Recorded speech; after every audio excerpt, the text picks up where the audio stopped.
Welcome everyone, my name is Vishwa Mohan and I welcome you very strongly on this amazing PW Skill Tech YouTube channel.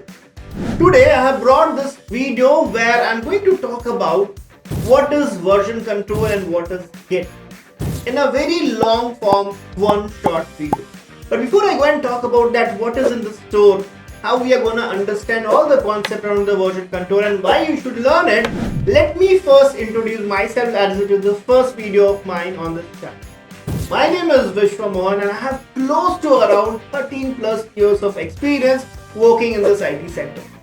After passing out from IIT BHU, I have worked for the companies like Oracle, PayPal, Walmart, Amazon, Senior Architect for LinkedIn, and I currently work as Chief Information Officer at Wallah. Not only that, I have taught at almost all the big edtechs in India and abroad. I am very fortunate to say that thousands of my students are in all the big companies including banks.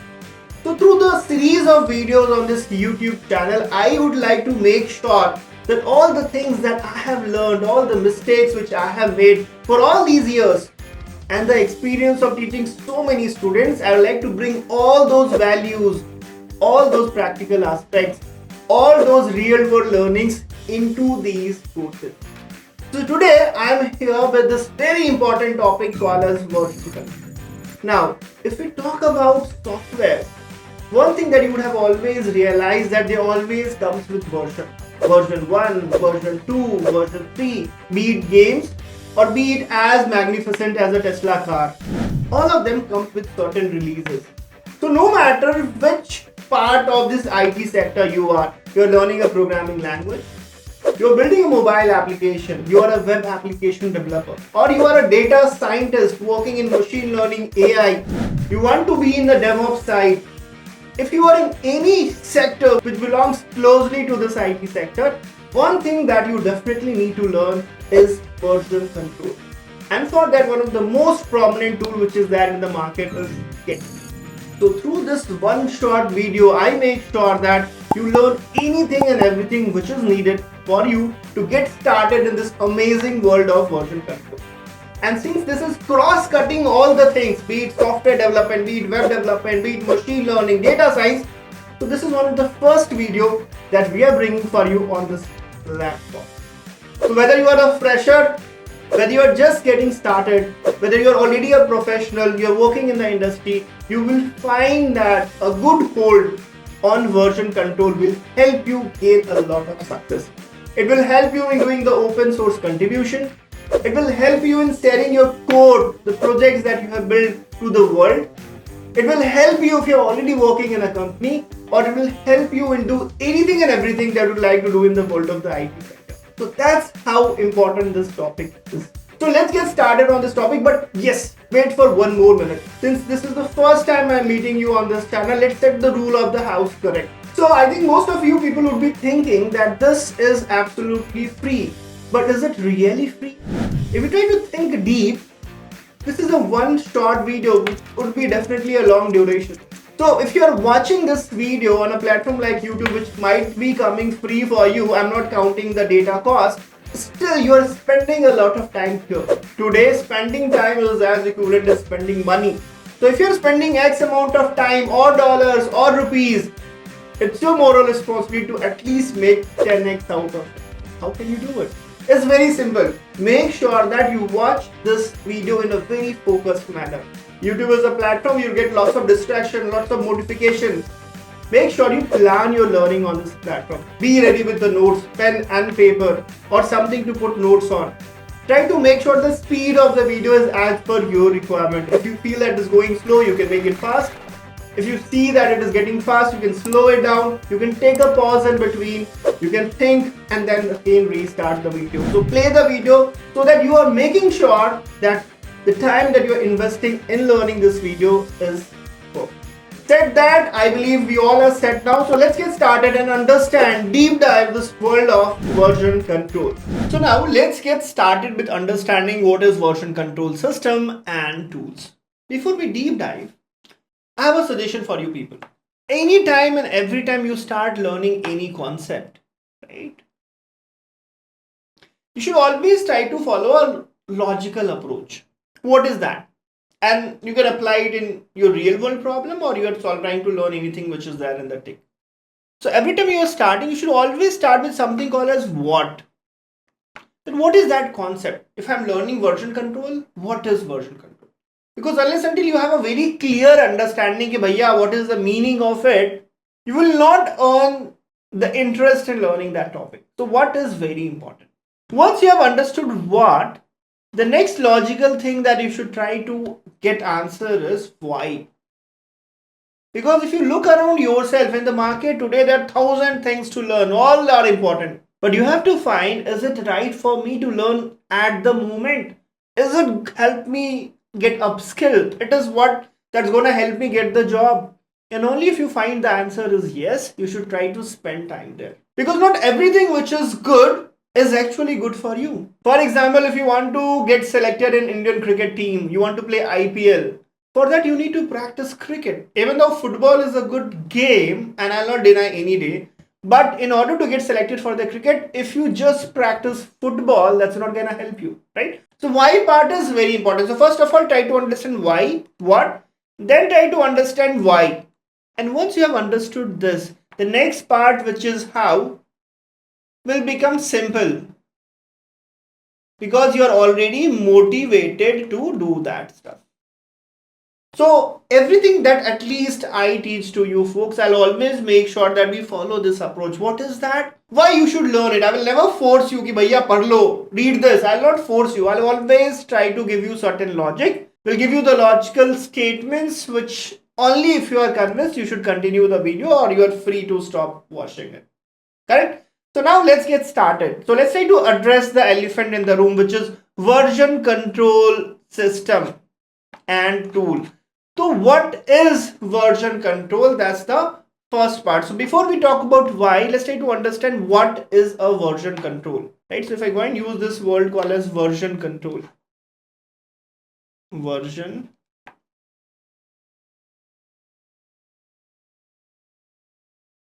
in the world of softwares, I believe all of us would have been closely associated with some or other form of softwares. Say for example, all of us are using mobile phones, right? Let's say that Android.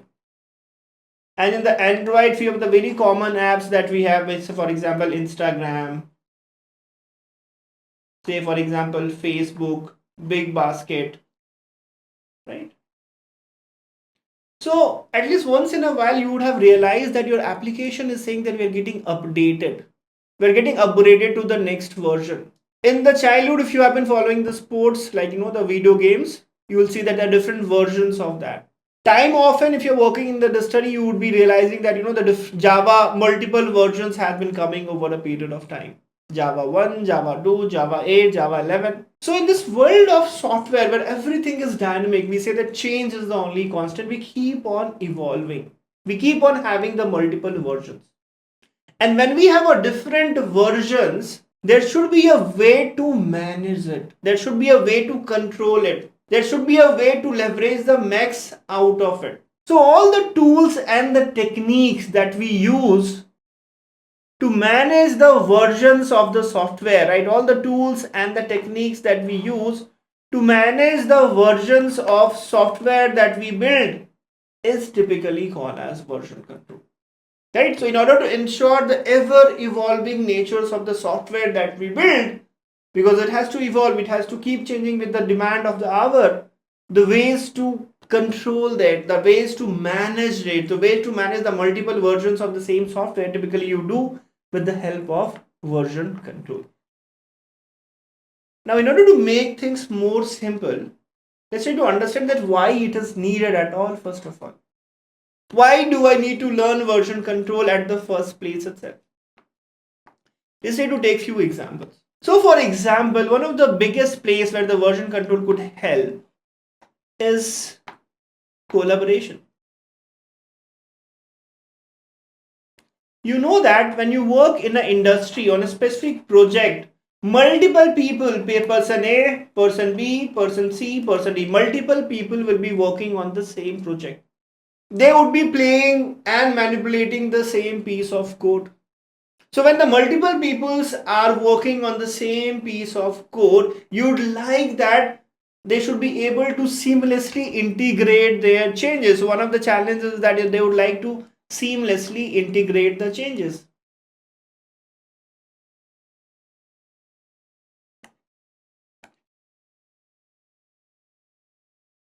Right, that's number one. Also, every time D makes a change in the code or C makes a change in the code, the A should be the visibility around the change, visibility around the change. Because everyone should work on the latest speed of the code. Otherwise, at the end, when you like to merge or integrate all the code, it will give a lot of conflicts. So in order to ensure that in the industry, when multiple people are working on the same project and they all work seamlessly without much integration issues, you'd like to have some system which helps you manage that, which helps you ease out the collaboration of the code. So that's one of the biggest USP or the reason why you would need the version control. So version control allows the people in large number to work on the same project and still able to share the code, integrate the code seamlessly. So this is one of the biggest use case of version control. Am I clear, people? Does it make sense? Great. Now let's try to move on to the next. The second best or the most important use case of the version control itself is maintaining the version.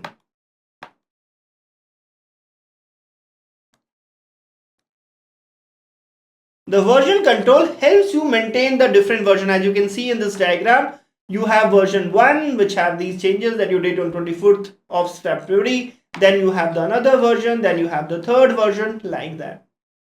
Let me give you a real world scenario to help understand that how this versioning is helpful. So let's say that you are someone who is working on certain features in Amazon. Let's say that you're working for Amazon and you're working on the checkout page. Right. Let's say that when you started working on this checkout page, the code was, there was, some code was there. It was working all fine. It was at the stage, let's say that, stage 1. You made changes in the stage 1 and the code got changed and it has found stage 2. And now what you did deploy it into the production. You deployed it.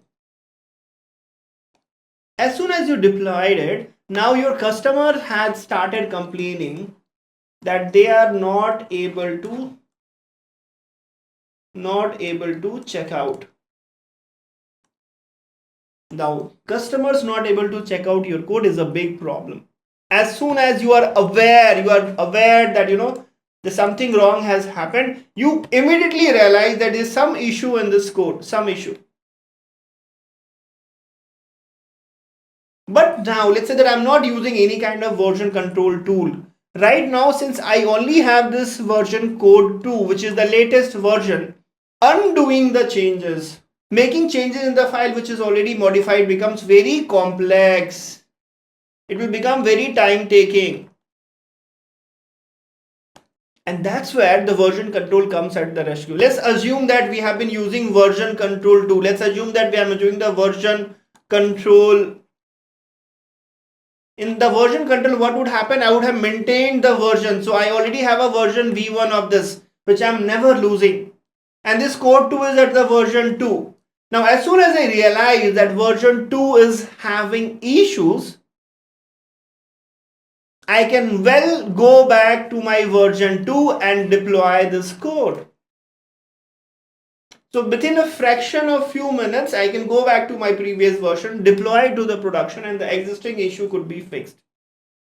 So that's the advantage this version control tools gets you. It helps you maintain multiple versions so that you can go back, see in the history what changes are there. So that's the another advantage that you get with the help of version control. And just to extend this, to give you more pointers, right? Few additional points around the version control is that as a developer, right? It helps you to track the history of change. You would like to monitor that how the changes happen, when, at what point of things, which changes happened. It gets you the complete trail of commits or the changes that you have done on your code. So you can always go back, you can always traverse back and see the complete trail of changes. So that's one of the biggest motivation which helps you get the visibility around how the things have changed, how the things have improved over a period of time. Right? So when you make use of version control, you are able to go and pinpoint the different versions. You can go back, you can play with that, and it makes working in the industry seamless.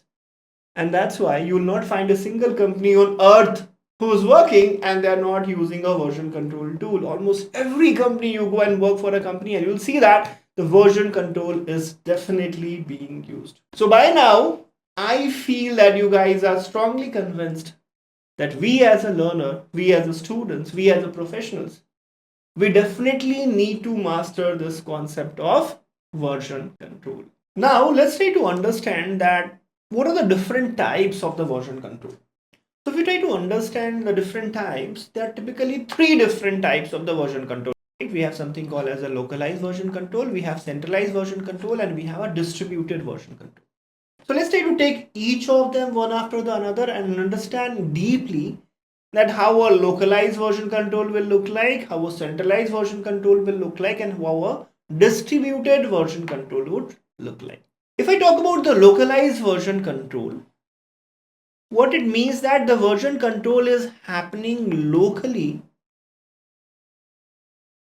on the computer. See, anything and everything that we are talking about in the world of IT has to do with the computers only.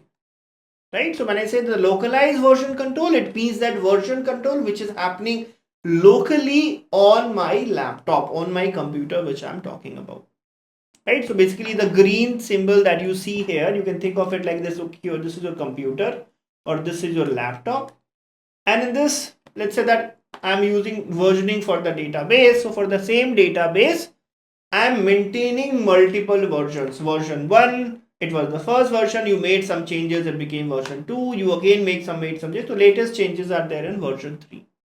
So when I check out, by default, I'm able to get the latest version. But if I want, I can also go and check out the previous version. I can also go and check out the first version of the change. So when you're maintaining the multiple versions, when you're trying to bring the version control in practice, just on your local machine, it's only there on your laptop and nowhere else.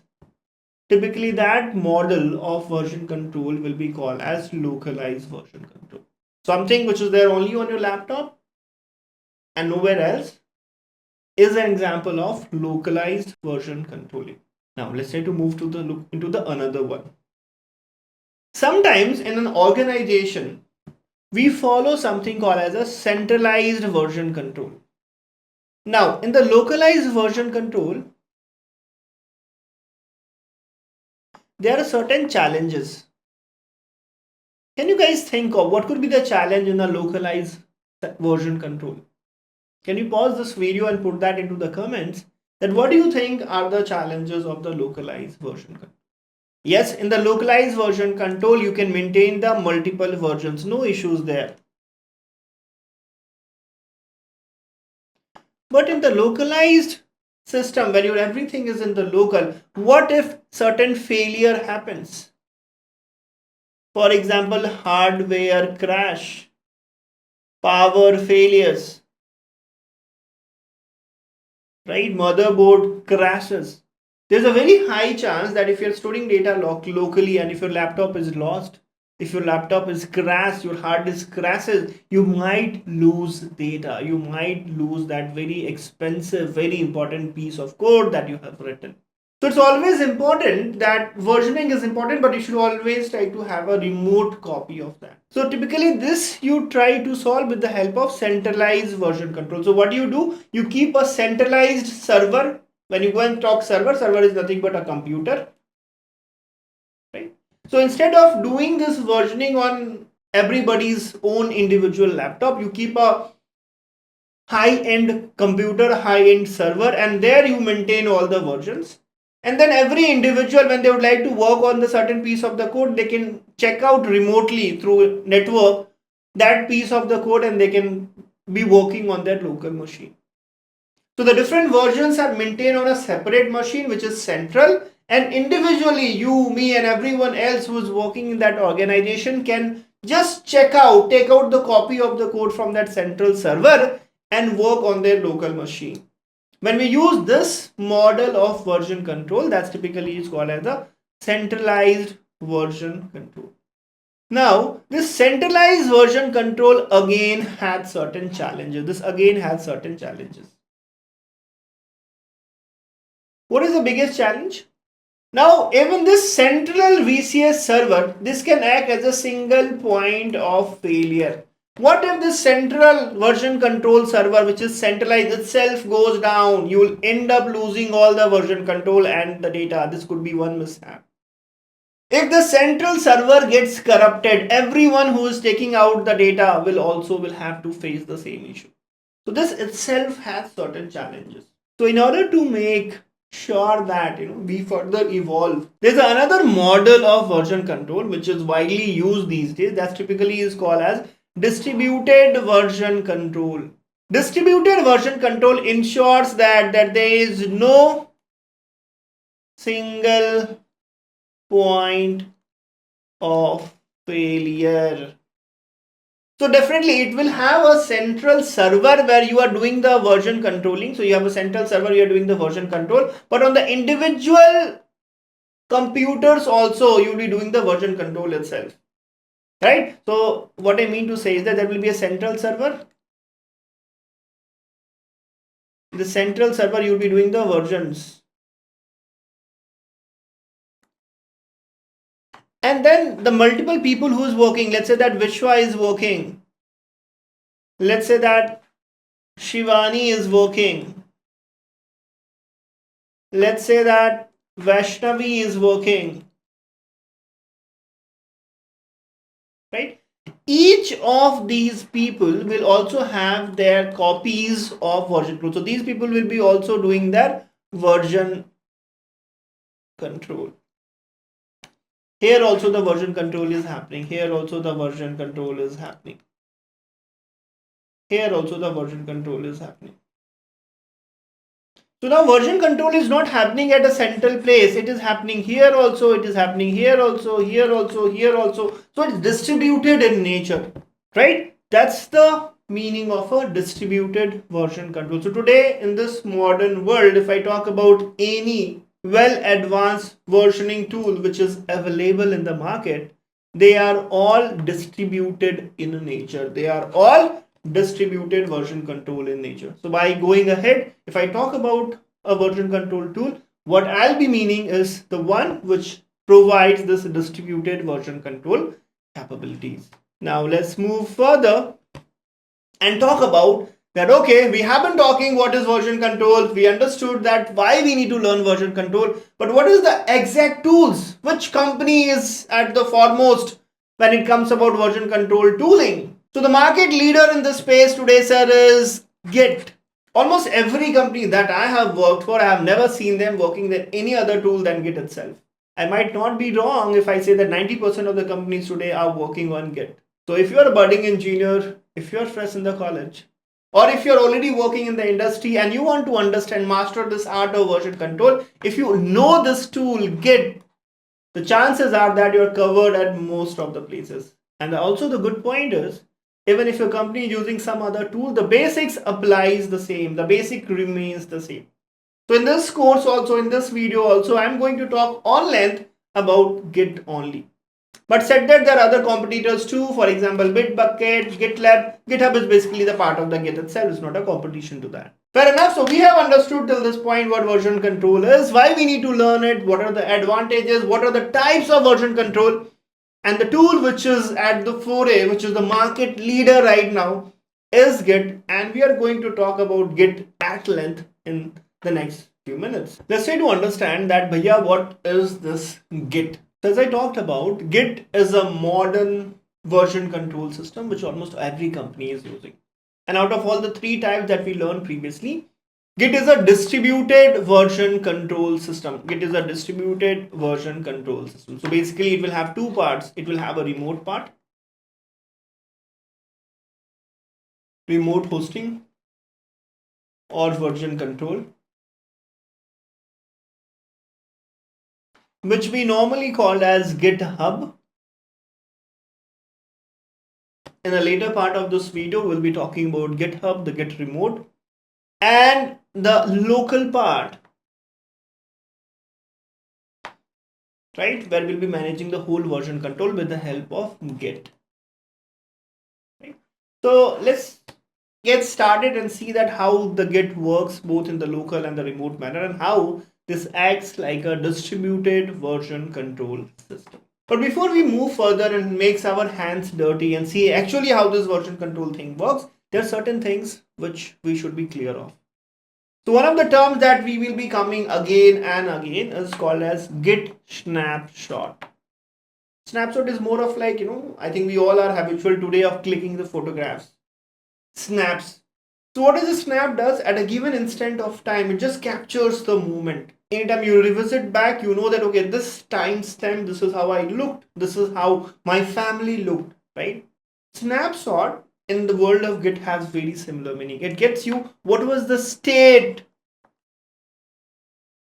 of the project or code at a given moment of time. Right? It's basically a definite state that you go and capture at a given moment of time. So every time, if let's say that you have a project and you have asked Git to manage that, every time the state of the project changes and you have told Git ki bhaiya, you keep a track of it, you commit this change. So every commit will result in a snapshot. We'll again come back to the commit in a while right now, but every time when you go and say Git commit my change, commit, every time you go and say Git that you commit my change, right, it will result in something called as a snapshot. Right, so for example, in the version 1, this is my snapshot. When I move there at version 2, this is my snapshot. When I move there, this is my snapshot. And Git ensures that all the snapshots are equally preserved. Any moment of time you want to jump back to the previous commit, previous snapshot, you can get that. So every commit that you do will result into a snapshot. We'll be talking about commits in details in the coming time. But for now, you understand snapshot is a state which the Git manages. Now let's try to move on. Now every time you make changes on the file or the project which is managed by Git, it will be in one of these three states. As soon as you make changes, let's say that I have a file, right, and you made changes into this, you modified it. This file right now will be in a state identified by Git as modified. Once this is done, you will have to go and tell Git that Git, I have made the changes. Please take it under your cognizance. Please add it under you. When the Git starts, takes it under it, it goes into a state called as staged. So staged is the state where Git actually starts tracking the changes from this previous state. And once you are ready and you say that Git, I'm all ready, I'm final, you can please lock it. This is what I wanted. What you do is that you go and commit those changes. So when you commit something, the final state of the change, what you get is a snapshot, and that state is called as committed. So there are three states of the files or the changes that you do in the case of the Git: modified, staged, and committed. As soon as you modify a file, it gets into the modified state. Very simple. You make a changes, you modify a file, it goes into modified state. Post that, you go and tell the Git, dude, start working on it. It goes into the staged state. Now the Git is observing it, it has taken under it, so it is in the staged state. And finally you tell Git that okay, I am satisfied, this is my final change and it has to be committed. A snapshot for this has to be created. You go and commit that, and then finally it goes into the state of committed. As soon as I committed, you get a new snapshot. As soon as it is committed, you get a new snapshot. So first of all, you modify a file, then it is staged, and then when you are finally satisfied, you commit it, and what you get is a new snapshot. What you get is a new snapshot. Am I clear? So we have understood what Git snapshot is, and we have now understood what are the three different states of Git. We'll get more clarity when we go hands-on. So just hold yourself tight, and very soon we'll try to get started in hands-on manner where each of these things you'll see in practice. Let's move on. So now it is time coming where we have to master this art of Git Local. I'll try to do a hands-on approach. I'll not be only doing the talking, so we'll do the hands dirty. So get ready with your laptop, and I would be really happy if you can follow the instructions what I'm doing right now on YouTube. This is the beauty of YouTube video, that you can pause, take time, do what I'm doing, and trust me, if you do it, you'll try to beat the 10x of your investment that I was talking earlier. So what I'm going to do in the Git Local, first of all, I'm going to tell you that how we are going to install Git. Once that is done, then how we can do the local configurations, right? How we can do the local configuration of the Git. Then we will create a simple Git project. And once the simple Git project is created, then we'll do certain kind of operations like add, commit, and everything around the local. So we are going to do the hands-on exercise now to understand that all this versioning that we have been talking so far, how it looks like in practice. So in order to get started with the hands-on key, how do I go and make use of Git on my local machine? The first thing that you have to ensure is that Git is installed and running in your local machine. Now there are very high chances that either you're using Windows laptop or you're making use of Mac or a Linux. So for any of these platforms, installing Git today is very easy and streamlined. So what you need to do is that the very first step, go and open Google in your favorite browser. For example, I am using Chrome here to open my Google search, and here I go and put that install Git. When you click on this, you get the first link, which is the Git downloads. When you go and click on this link, you get on this page. Let me zoom in a little so that if it is clear to you. The link to this and the detailed installation instructions will be provided in the description or will be pinned as a comment. So don't worry on those aspects. But what you have to do, you have to go to this URL. Even this URL you don't have to mug. You just have to Google search, put install Git. The first link that you get is this one. Now, depending on which operating system that you're working for example, I work in Mac OS. So I click on this and I have a detailed steps how I have to go and install Git. Similarly, if let's say that you're working on Windows, you have to click on the Windows link and you will get in detail everything which is needed, whether your Windows is 32 bits or 64 bits. Based on that, you have to follow these steps. And installing Git is one of the easiest thing to do. If you have installed ever any video game on your PC, trust me, installing Git is much easier than what you have already done it.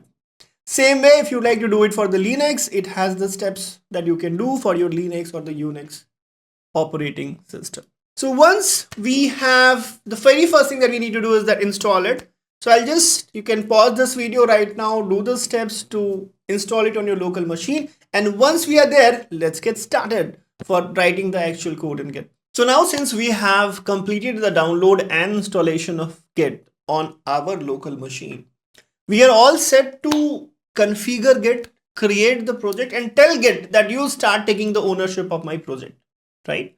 So in order to check if the Git is properly installed on your machine or not, for example, I'm working on Mac, so I'm using my terminal of the Mac to write all these commands. If you're using Windows, then you will have command prompt or you will have something called like Git bash. And similarly, you will have a terminal in the case of the Linux. Now, I'm expecting that you have this basic know-how of that how do you create folders, how do you move from one folder to another through the command line.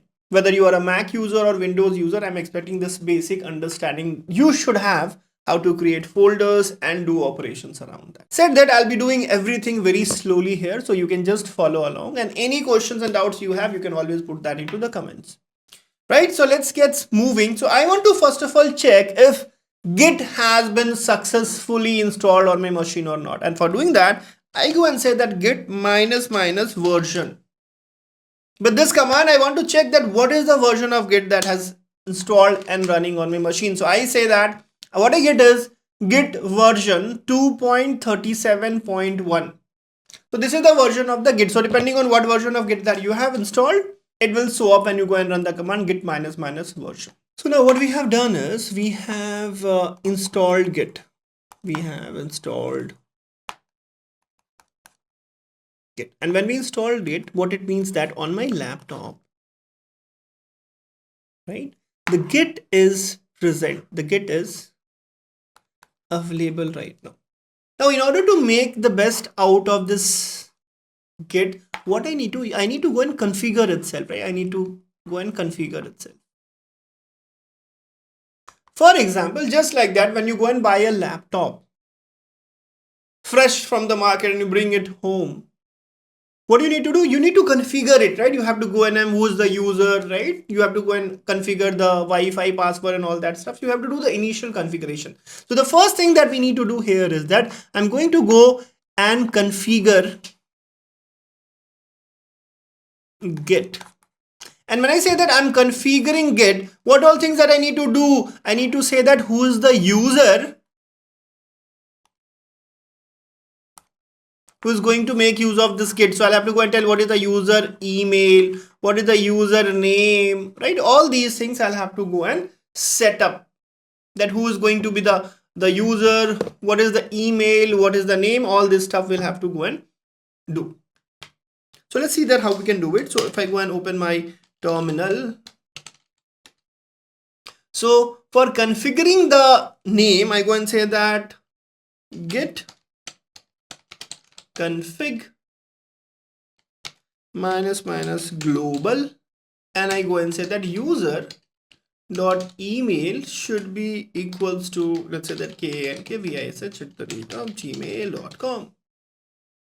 So what I'm trying to say, I'm saying the git config, it means that I'm trying to configure the Git, and minus minus global flag says that it will be valid for anything and everything that I do in the world of Git on this local machine. And I'm saying that user.email should be kankvish@gmail.com. I go and set this up.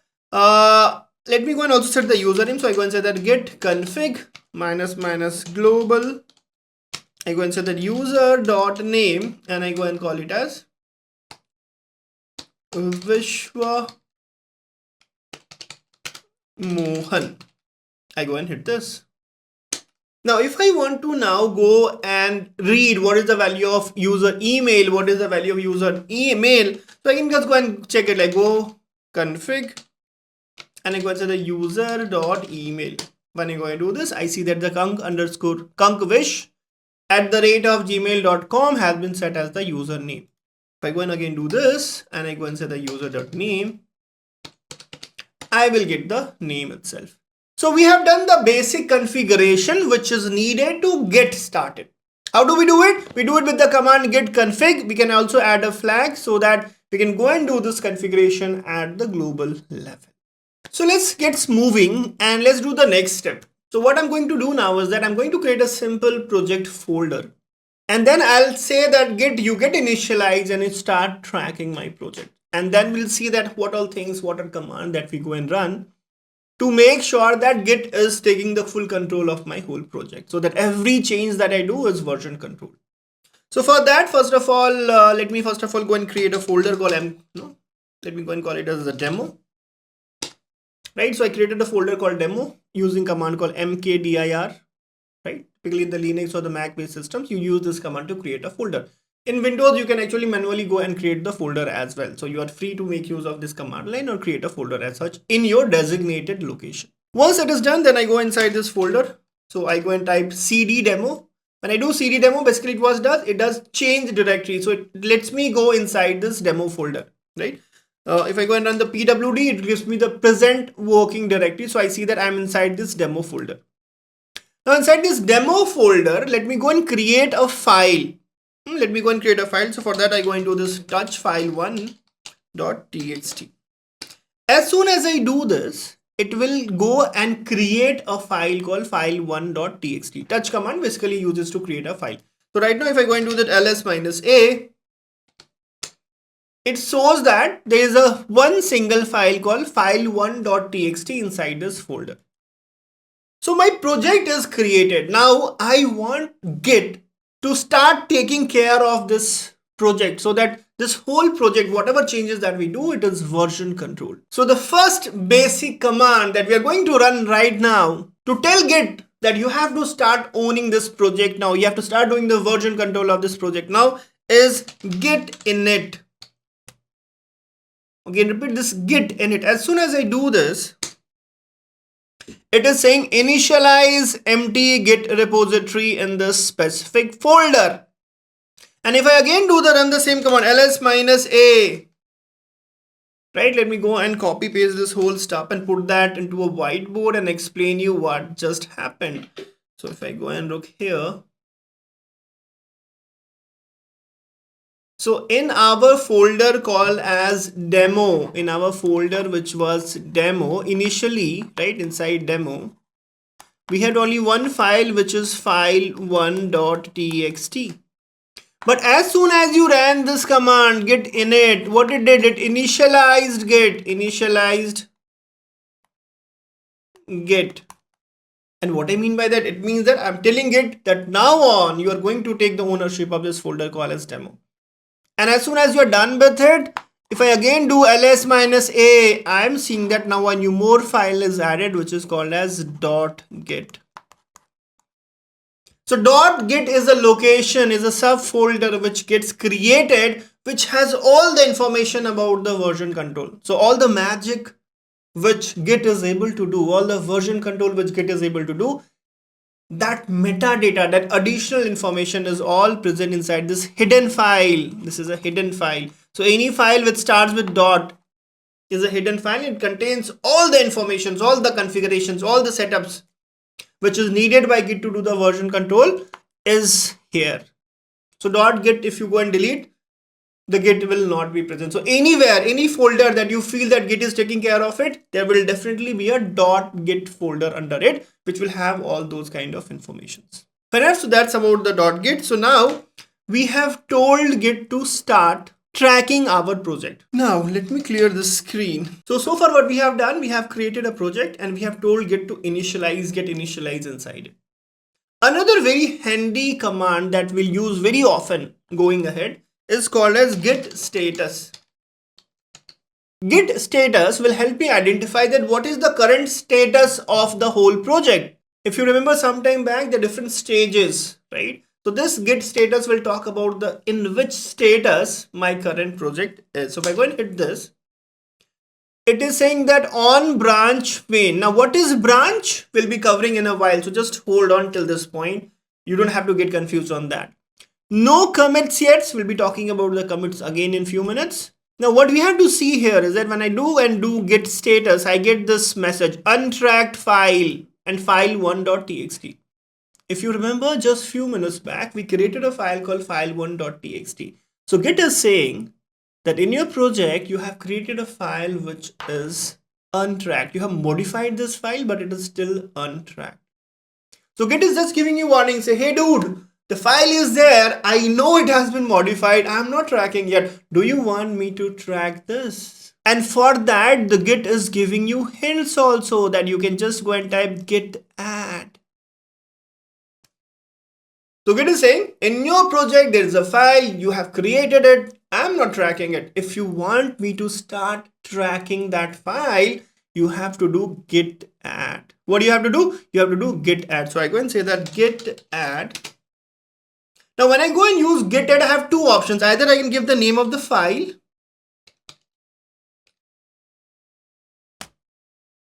and we'll go and Git will start tracking this file.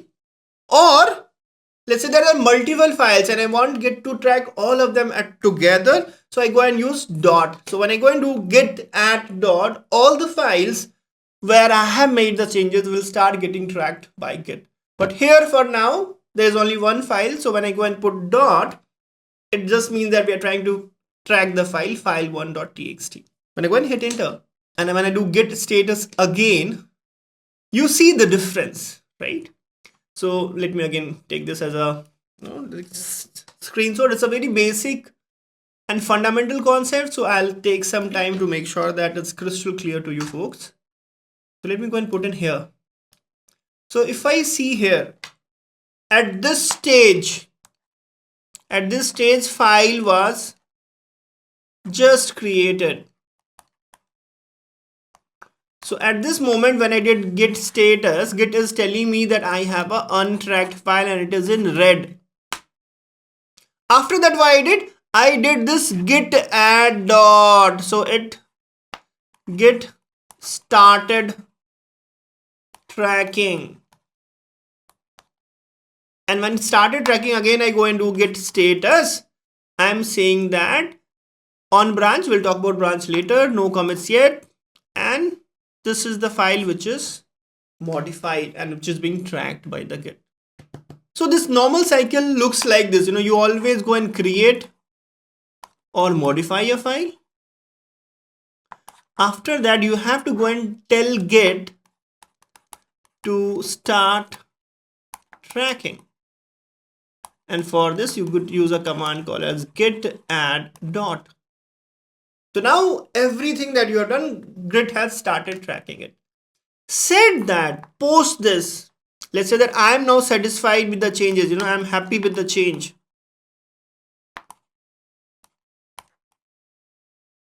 And this change is final. So if this change is final, I would like to bring this change in the next snapshot. We have already talked about the snapshots previously, right? So I would like to go and generate the next snapshot. I would like to go and generate the next snapshot. And to create a next snapshot, the term that we use here is called as commit. The term that we use here is called as git commit. It's like Git is telling you that if you commit this, Git is going to create a new snapshot, which is actually the state of the project at given point of time. It cannot be rolled back, right? So now since we have already added this, let me go and create the git commit. So I go and say that git commit -m. And whenever we are committing anything, we should always try to give some kind of logical message to it, so that later on someone is trying to review, he or she should be able to understand that why that particular change was committed or why such things was the part of the snapshot. So I go and say that my first commit. This is what that makes sense right now for me to write, but for you, you can use much meaningful sentences when you are actually working in industry and trying to commit your changes. So I go and write git commit -m followed by the message. As soon as I do this, it says that, let me go and copy this again. These are the crucial initial parts where I would like to go and put everything on a whiteboard and discuss. And then later on, we can take it quickly, right? So for example, when I go and do this git commit, so this says that main, this is the commit ID basically, and this is my first commit. It said that one file was changed, there was no insertion, there was no deletion, right? And this file changes has been committed. So at this point of time, if I go and do that git status, it is saying that on branch main, nothing to commit, working TK. There's no changes, so it's not showing anything right now. It's not showing anything right now. Every time you make any changes, right? You make changes. Changes will be followed by git add, and that should be followed by git commit -m and some message. This is the order that we normally follow. Now let's try to think of a use case, right? Let's say that, I came to a project I'm new to this. Few people might be working on this for a quite long time. I want to see details about all the previous commits. So I am just checking out that what all changes, what all commits, what all snapshots has been created so far in the past. How can I do it? And for this, Git has given a very handy command called as git log. Right, so let's try to see that in action. So if I go and open my terminal and run here git log, hit enter, I see the changes. I see this commit. This is a UUID for the commit, which is a unique. And then I have who's the author, what is the date and time when this commit was done. Let's try to redo this thing and see what happens next. So let me go and create, create another file called as touch file2.txt. If I again do the git status, it will say that file2 is untracked. What do I need to do? So I'll go and do that git add dot. I go and say that git commit -m second commit. Now, if I go and do this git log, since I've done two commits, there are two snapshots. If I go and hit this, I go and see two values. Let me go and take a screenshot of it and put that on a white screen. So if now I go and put this here. So when I go and do this git log, what I see that I go and see the list of past commits. What I see, I go and see the list of the past commits. And in each individual stuff, if I go and see, what I go and see, this is the commit ID. Commit ID.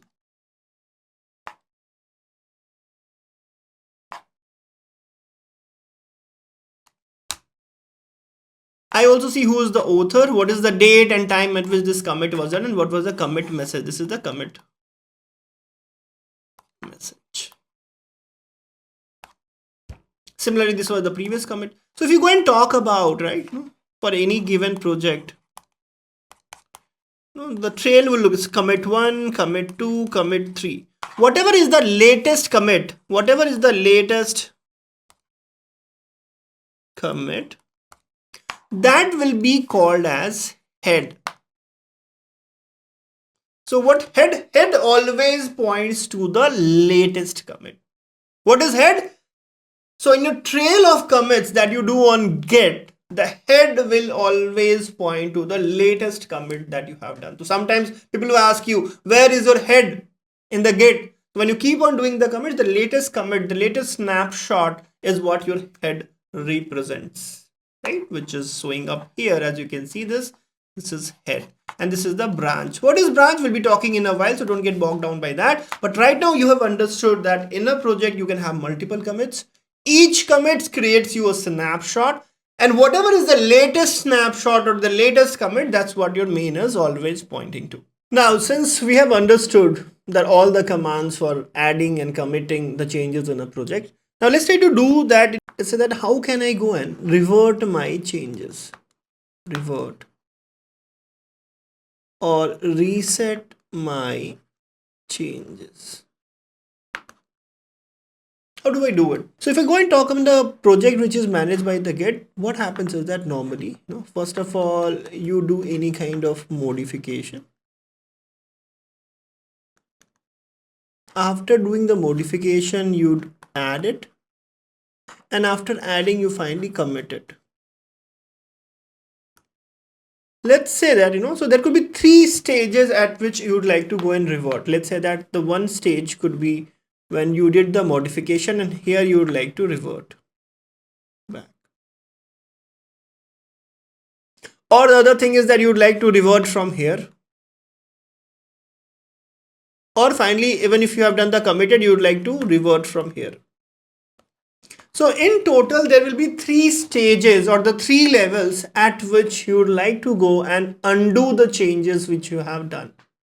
So let's say you do in a hands-on matter that at each of the stage, at the modification stage 1, when you have kind of staged it by using the add command, And then finally, when you have committed it, how we can go and undo this? Let's assume that we realize that we have done some mistake, right? So let's try to see that. So we go and open my terminal, right? So I have a file1.txt and file2.txt. Now if I go and look inside the file1.txt, file1.txt, it's empty file. So let me go and add something here. So I'm going to say that let me go and write hello students.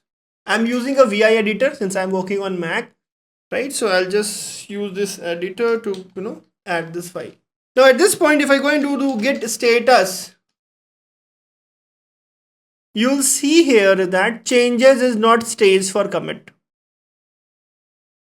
Now, if I want to undo the changes at this level itself, that I have done the modification, but I don't want to take that. I want to undo this change. I want to make sure that whatever was my previous state of file1.txt, it should be same as before. So right now, if I go and talk about, if I go and see that cat file1.txt, I see that the content is hello students. I would like to undo that. Now, one of the way could be that I go and manually delete all those lines, which I don't feel is a more convenient approach. So what I can do here itself, Git is telling me if you want to restore, you can use this command git restore and the file name. So if I go and type git restore and file1.txt and hit enter, and now if I go and do cat file1.txt, I see there is no content, so it is on the initial stage. And now if I go into the git status, there is nothing as such. So what we understood from this, right? So if I go and copy paste this whole stuff, right? So if I go and copy paste this whole stuff, take a screenshot of it rather. I put that on a whiteboard. So if you see here, as soon as we modify the content, I want to undo this. I have to run this command git restore file1.txt. So it will undo all the changes. Done. And the key point to do here is that you do this, use this before running this command git add dot. So before you run git add dot, you can go and make use of this command to revert the changes. Now let's talk about the second scenario that I was talking about, that let's say that I've already added and I want to now revert back. What should be done? So if I go back to my terminal, right, and let me go and create update this file1.txt, and here I say that hello students again, right, like this.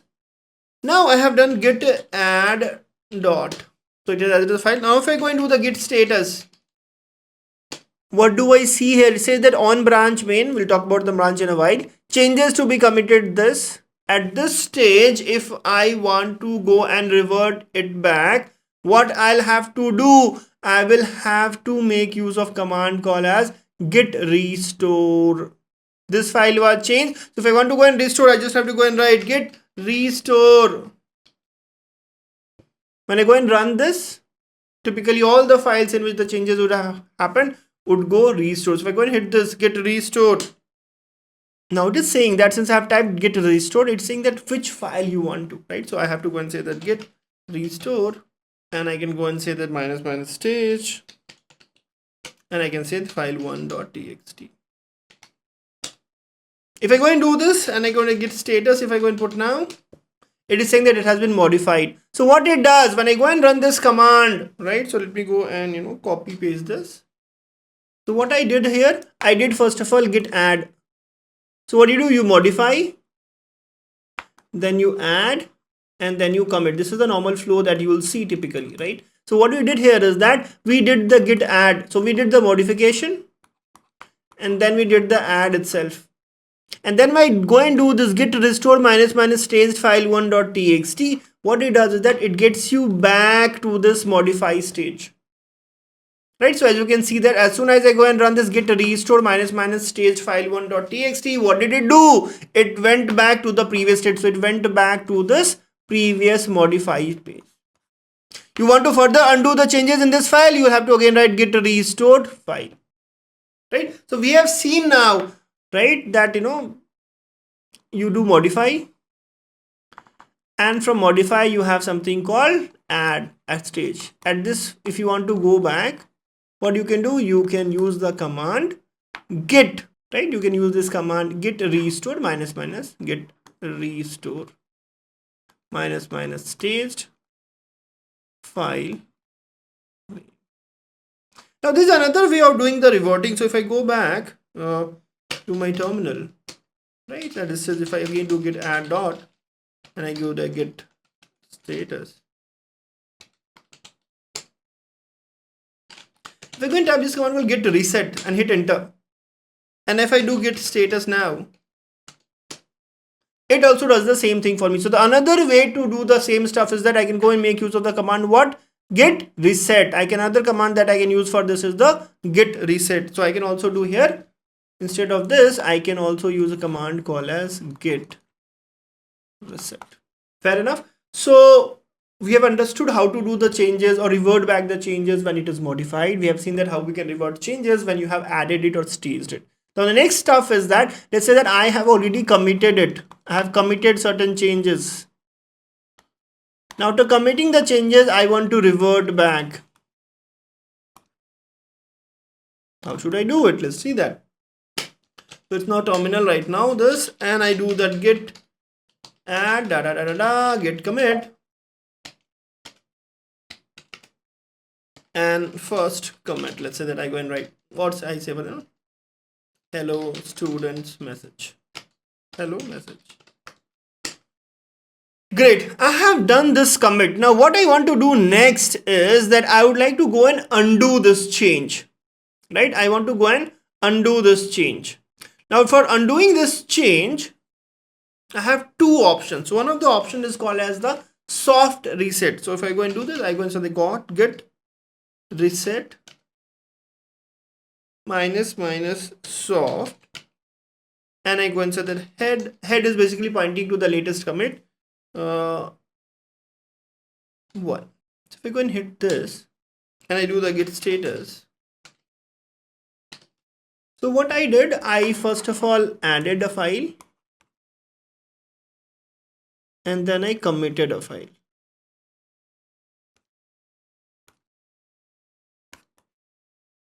Correct? So this is the first thing that I did, added, done. I committed, done. So both these steps are now done. Now what I'm doing, I'm trying to do a soft reset right now. So basically when you do the reset after you're done commit, that could be done in two ways, soft reset and hard reset. Right now we're trying to do the soft reset. So what the soft reset does is that it brings it back to the added stage or the staged set. So what we'll do, whatever the changes that you did in the last commit, right? Whatever the changes, let's say this was a commit C1, C2, C3. So C3 was the last commit. This is your head. So when you do git reset minus minus soft, what it does is that whatever the head will move to one step back. So this will become your new head. And whatever the changes there were in the stage C3, it will go in the staged state.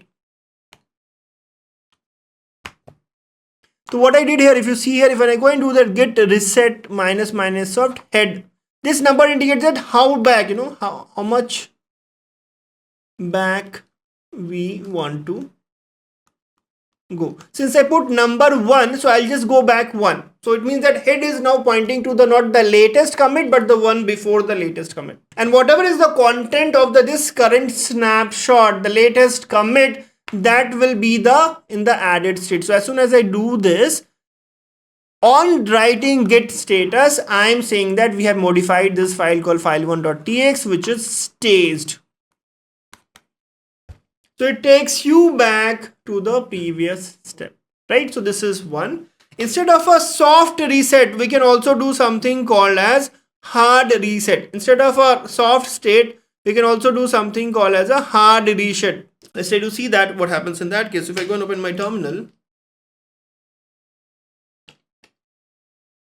and I'm going to do this git commit minus m, and I'm going to the testing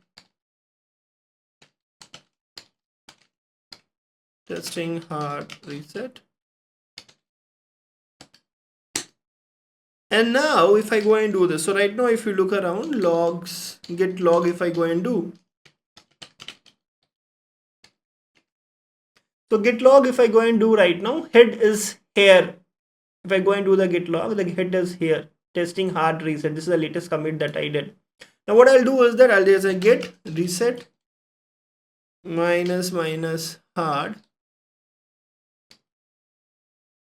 and then I go and do the head, and I want to go back one. If I go and hit this, it is saying that now head is at F384717. What is that? 384717. It is what is at this point right now. So if I go and do git log, if I go and do the git log and you try to see, before doing the hard reset, the git log was giving me this was my head. But after doing that, when I go and do the, if I do the git reset hard one and I do the git log, my head is to the previous commit itself, which was done much earlier, right? So with this, we have understood the different ways through which you can go and undo your changes. Quickly reminding, right? When you are making changes, what you'll do, you'll first try to modify. Then you will add that file and then you can commit that file. There is a way from here, you can go and modify to undo this. You can, from the add stage, you can go back to the modified state, and from the commit stage, you can go to the add stage. And we have seen the commands how we can do it. So with these handy commands, if something goes wrong, if you would like to take a fresh start or you would like to do the changes that would have corrected your file, you now know how to revert your changes. Now let's discuss another important flow in this whole Git discussion, that's around the Git branches. So before we deep dive that what branches, let me take you a real world scenario. Let's say that you are working on some important feature, you're working on a new feature, right? And let's say that this is the commit history, C1, C2, C3. C3 is the latest commit where your head is, and this is what is running in the production, right? This is what is running in the production. Now what you did is that you took the code which is there, and based on that you have done added some code for new feature, right? Let's say that you have made changes in, let's say that 10 to 20 files now for that new feature. Now suddenly you realize that some issue in the production, some bug, some issue has come in the production. So for that you need to fix that. For this, what you need to do, you need to go back and fix the code in C3. That fix is a very small or one-line code fix, which has nothing to do with your new feature. Your feature is still incomplete.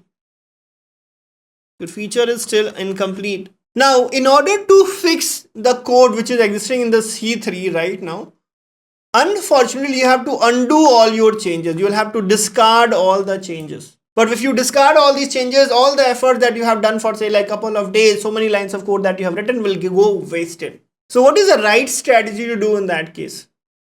So the right strategy to do here is what the concept of branches brings to the table. So what is a branch? So branch is basically a pointer that points to a snapshot,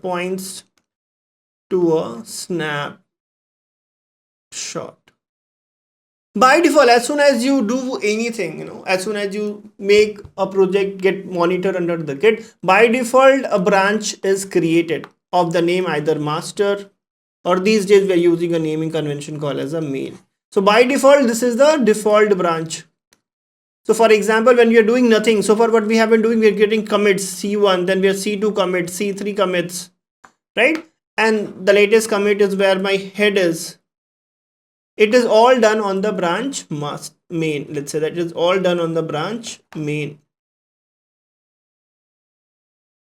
So let's say that if I have to work on something new, right, it's always good that you can go and create a new branch. Create a new branch and you start doing changes here. So in the previous scenario, let's say that if I have a incomplete changes which is there in the master branch, I don't want to undo that, I don't want to throw that.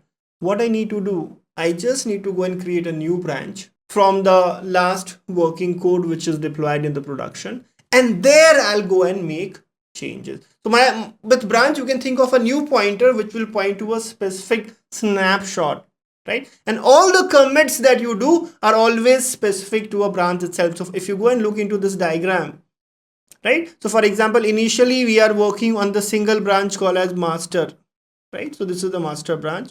We did the commits here, here, here, here, here. At this point we created a new branch. And now this new branch will have its own commit trail. Similarly, the old master branch will continue with its own commit trail. So every branch, new branch that you go and create will have its own commit trails. You can create as many branches as possible for the given code. So it's a very common practice, right? So it's again a very common practice that, if I go and talk about the use case scenario, let's say that I as a developer and I am working in a startup environment. Now let's say that I have been assigned 2 features, right? 2 features have independent code changes. Both have the independent code changes, right? So let's say that by default I have a branch which is, let's say that main, and it is the following commit history C1, C2, C3. Let's say that I'm here. What I can do is that I can go and create a new branch, and let me go and call it the branch B1.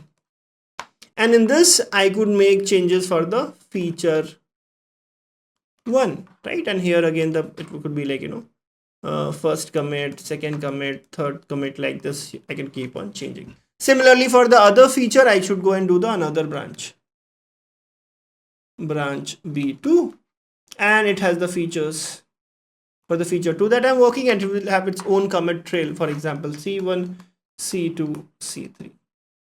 So what I mean that, I can have as many branches as possible. Each branch is kind of independent of other. Each branch is independent of others. So this is all about branch. So now what I'm going to do is that let's try to do the hands-on around the branch so that every concept that is needed to understand this, it is clear. So in this hands-on, what we are going to see is that we are going to see that how do we create a branch? How do we switch to a branch?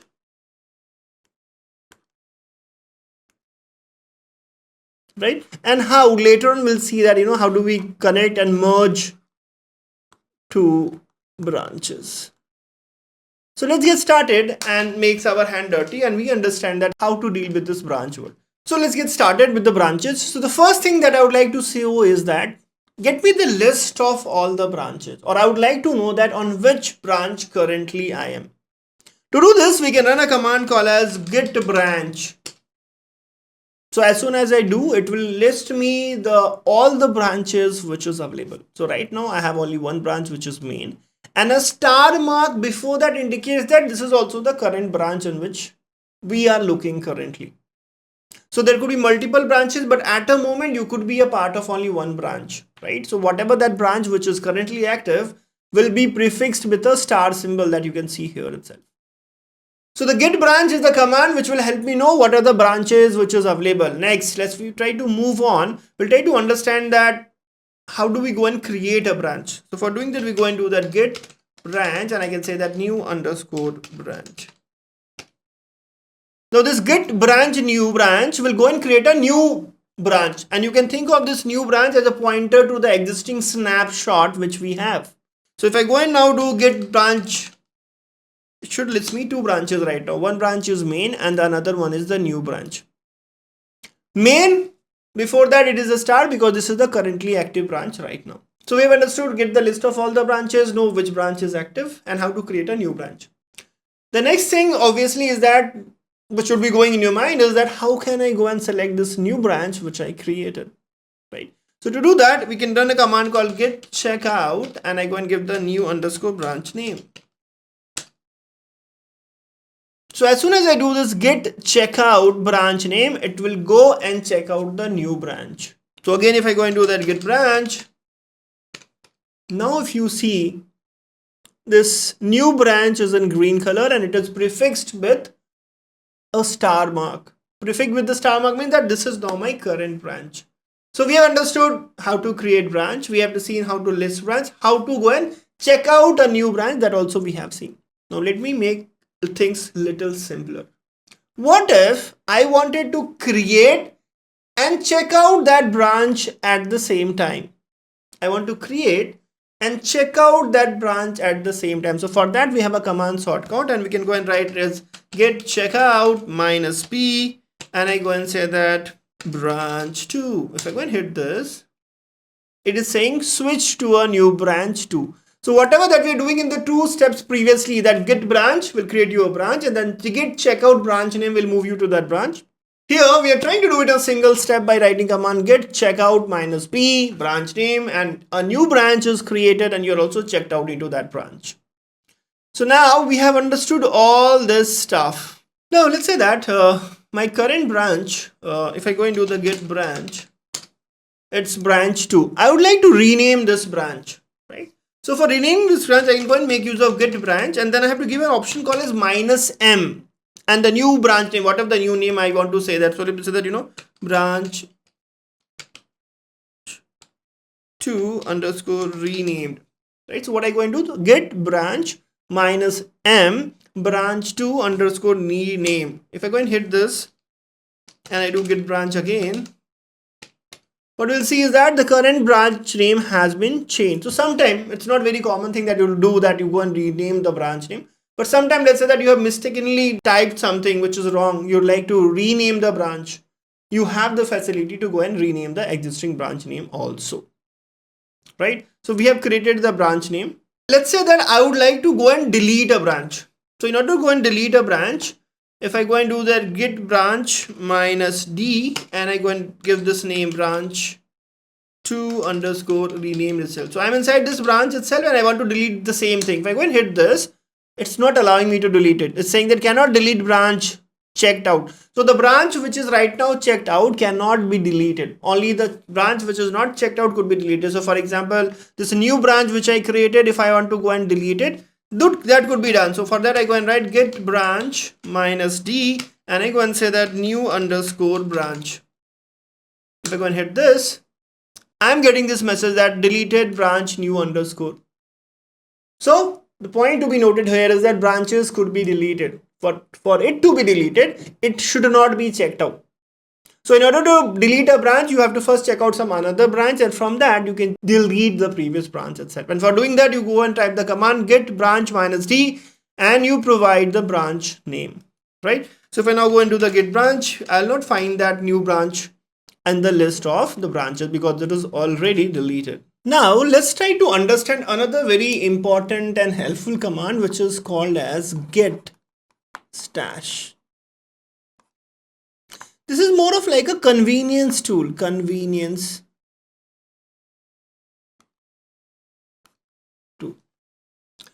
Let's say that, for example, I'm working on some change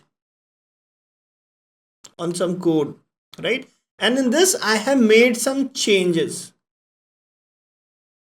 But my changes are not complete, so I can't commit. It could be I can't commit. And at this very moment, a new requirement has come up, some quick production bugs fix. So I've already made changes in the code which I cannot commit because it is not complete, but I have to work on a fresh copy. What option do I have? So the option that I have is that what I can do is I can temporarily save this save this change. And if I temporarily save this change, I go and do this with the help of git stash. So as soon as I do the git stash, all the changes that I done lately will be stored locally, and I'll get the free copy, how it was before the changes that I made. Then I can make all those changes, and then I'm done. I can again bring these changes back later on by doing this git stash apply. Let's try to see that how it can come into the action. So let me go and open my terminal, and in the terminal, let's say that which branch I am. Let me go and create a branch called at git checkout -b, and let me go and call this as stash branch. Right, let me clear this whole stuff. I have the files file1.txt and file2.txt. Right now, if I go and see that file1.txt, there is no content inside it. So let me do some changes. So I go and say that file1.txt. Let me go and open this and add here hello world. Hello world. And let me go and add this. Done. If I go and do this git status, it is modified right now. Now I don't want to commit this, but I want to save this locally. So for doing this, what I can do, I can just go and do this git add, and then I go and git stash. As soon as I do it, whatever the changes that I did in file1.txt, it's got saved. So now if I go and do that git status, it will say that on the branch stash branch, nothing to commit, working tree is clean. So all the changes that I did on file1.txt, it has been temporarily stored somewhere. Now let's say that I want to make some changes on, for example, I have this file called vi file2.txt. Here I have to make some changes, right? And let me go and add this, close, done. Okay, and then I go and do this clear git status, right? file2.txt, I go and add this git commit -m, and I have committed this, committed the change. So this was the immediate work that I wanted to do. Now I want to bring back the old changes. So what I'll do, I'll go and do that git. At this point, if I go and again do file1.txt, there's nothing. If I go and do that git status, everything is fine. But if I go and do the git stash and I go and say that apply, so all the changes that were temporarily saved, I can go and bring that back. So if I go and hit this, now it is saying that modified file1.txt. So now if you go and see that cat file1.txt, it has that information, hello world, right? So we can use git stash as a convenience tool whenever we feel that the changes that we have done can be committed, but I would like to save it temporarily. I'll make use of git stash to do that. I'll make use of git stash to do that. So when you start working in industries and teams, we have understood the importance of branches, right? We have understood the importance of branches. And we'll need multiple branches so that we can develop multiple features in parallel, right? We can, let's say that the four people can work on 4 different features, or same person can work on multiple features in parallel. And that's why the main concept of the branches came into the action. But ultimately, all the feature has to glue together, has to go together, right? Let's say that I'm working on 5 different features on 5 different branches. Ultimately, I would want that all that feature gets integrated together, go at one place, which will be finally deployed to the production, and that's how my customer will be going to use that. In order to make that possible, eventually you should have one final branch. So normally, the naming convention as we follow in the industry, that branch name could be master, or say for example main. So let's say that if I have the changes in certain branches and I would like to go and make sure that all the changes come to the same branch, I'll have to merge multiple branches into the one, right? So for example, this is my feature branch that I am working with. I would like to make the changes added to the master. So when I go and merge the changes from a feature branch to the main branch, that typically is called as merge. So now let's try to see that how we can do the merge in practice. So let me go and open my terminal. And right now, if I go and see which branch I am, and I am on the main branch itself. Okay, and right now in the main branch, we have two files, file1.txt, file2.txt. And if I see the commit history of the main branch, if I go and do that git log, I'll see that in the main branch, two commits I did, my first commit and the second commit. Just keep this in mind, because once we do a merge, we'll come back here again. So I have git log, two commits that I have done. Right now my head is this one. Perfect. Cool. Now let me create a new branch. So let me go and create a branch called as git checkout -b. And let me make the name of branch as, for example, merge branch. Or let me go and call it as a feature branch.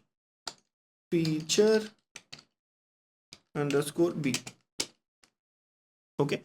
Now if I go and see the content inside this, I still have the file1.txt and file2.txt. We'll be going to create another file called as file3.txt. This is my feature that I have created. And here I'm adding new feature. So what I did, I created a new file here inside this branch. If I go and do this git status, it's file3.txt. Now let me go and do git add, git commit -m, and let me go and git commit -m, and I go and write feature changes.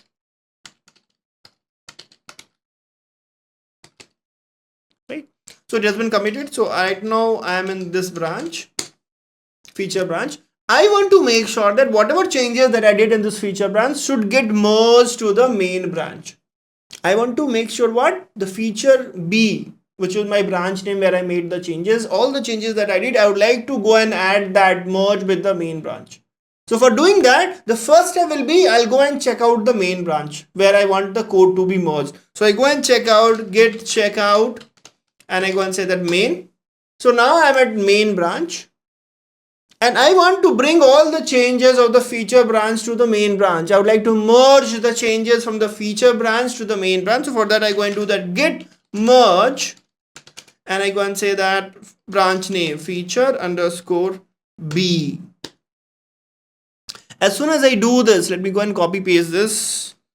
Right. So when I go and do this git merge feature _b, so what I did, I'm there in this branch. Currently, I'm in the main branch. And in this main branch, I want to add the features of feature _b. For that, what I do, I check out the main branch, and then I go and add git merge and then feature name. And what I'm getting, it is saying that one file, file3.txt has got added. Right. So if I go back to my terminal and try to do git log, then what happened? If I go and see the git log, now I see there are 3 commits. Right. The first 2 commits are already there. And in this, I have done the merge, right? This is the merge commit. If you see here, the features from the other branch has got added. So I go and see this. This is commit ID, head is at the main, right? And I have got this merged. So this is how the merge will look like. Now, when I'm talking about merge, there could be certain problems that we can encounter. Let's try to see that what could that be. Let's say that this is my single file. Let's say that file name is abc.txt. Now this user 1 has also made changes in this abc.txt, and this user 2 has also made changes in abc.txt, and let's say both are being done in some another branch. Now when they try to merge, which change to take? Should I take the first person change or should I take the second person change? So this could lead to a conflicting situation. Another example that I can go and say is that, let's say that, this is the master branch. In the master branch, you were doing the commits like this. You did the commit C1, then you did the commit C2. At this point itself, let's say that you did the commit C3 also. When you did this commit C3, at this point, a new branch got created. And let me go and call this as the feature branch. In this feature branch, let's say that I made changes in file, right? I made some changes in the file 1.txt, which is my commit C1. Similarly, when I was going ahead in this also, I made a commit C4 where I have made the changes in file1.txt itself. This master branch latest commit also have changes in the file1.txt. Unaware of the fact that what changes the feature branch has done in the file1.txt. Similarly, this developer has made changes in his own feature branch file1.txt, unaware of the fact that what changes has gone in the master's C4 commit, which also have a changes in the same file. Now at this point of time, since both of these folks, the changes which is there in the master, it is unaware of the changes which was there done in the feature branch. And same way, the developer who made changes in the feature branch is not aware that what changes went in the file1.txt. Here, if this person tries to do the merge, right? How will we decide that if it is merged correctly or not? So in this kind of situation where we cannot decide which change should take precedence, I get something called as merge conflict. The Git on its own is not able to decide that which change should take precedence, which should be done first, which should be done later. Whenever such kind of thing happens, we get a situation called as merge conflict. And once we get a merge conflict, we need to resolve the merge conflict.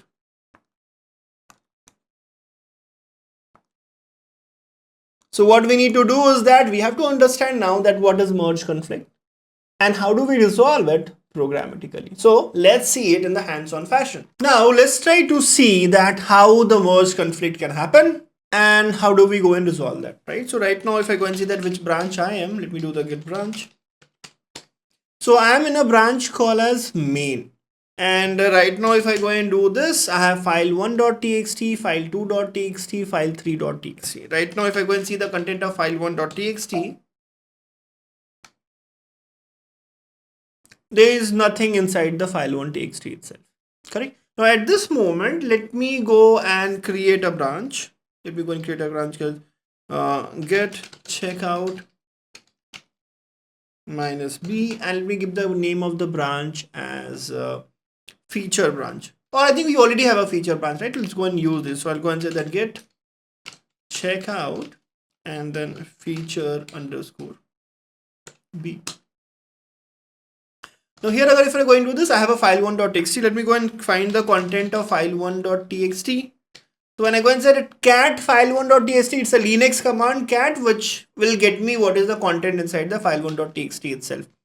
Here also it is nothing. So what I do now, I go and edit this file. I go and say that file1.txt, and here I go and write that content from the new feature. Right? I go and write this. Perfect. And then I'll go and commit this. So git add git commit -m new feature code. So far, if I go and explain you, I had a master branch. Master branch, right now I have a file1.txt, and let's say that we are at the commit C1. This file is right now blank. At this moment of time, what I have done is that I have created another file called as a feature branch. In this, what I did, this file1.txt, I have updated to contain some new content. And I have committed this. That's that C1. Okay, this is what I have done. Now what I'll do, I'll go back to this initial master branch and make the same changes in the file1.txt and create another commit called C2. So here file1.txt has some text. Let's try to do this.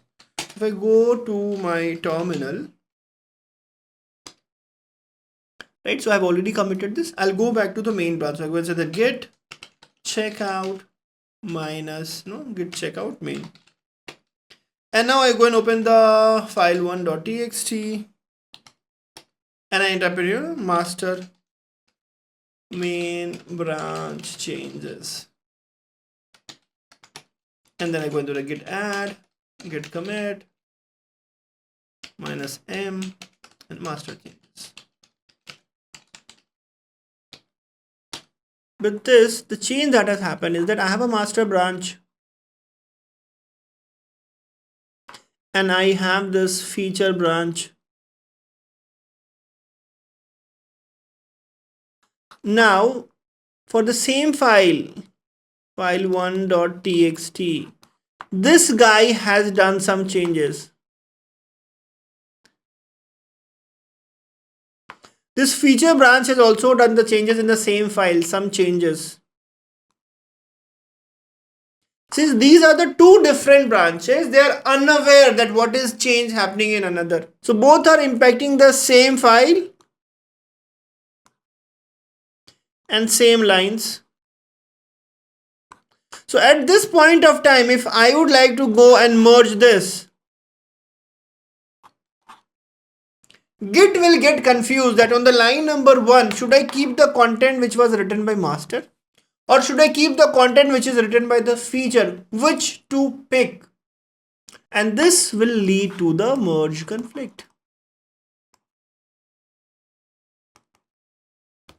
So if I go to my terminal and at this point of time, I'm inside the master branch and I want to merge the feature branch, right? If I want to go and merge the feature branch, this will be an issue. So if I go and see that git merge and I say that feature underscore B, if I hit enter, I'm getting this message. Auto merging has failed. What I'm getting this message which I was talking about. It is saying I tried to merge with this command git merge feature B. It's saying auto merging has failed in this file 1. Why? Because there's a merge conflict. Why? Because master is also trying to merge and feature branch is also trying to merge.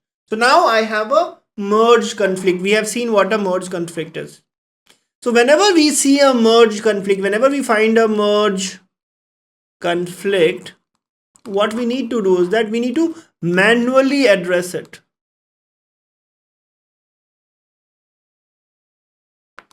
How do we manually address it? So for that, what we can do, I can go to my terminal. Now here I'll go and open this file, file1.txt.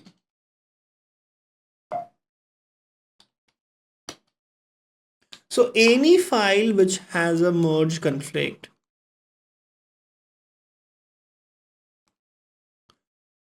you will always find these left arrow sign greater than arrow signs. Now this file which has a merge conflict will have the content from both the branches, right? Branch 1 and the branch 2 both. So for example, this is the content which is coming from the main branch.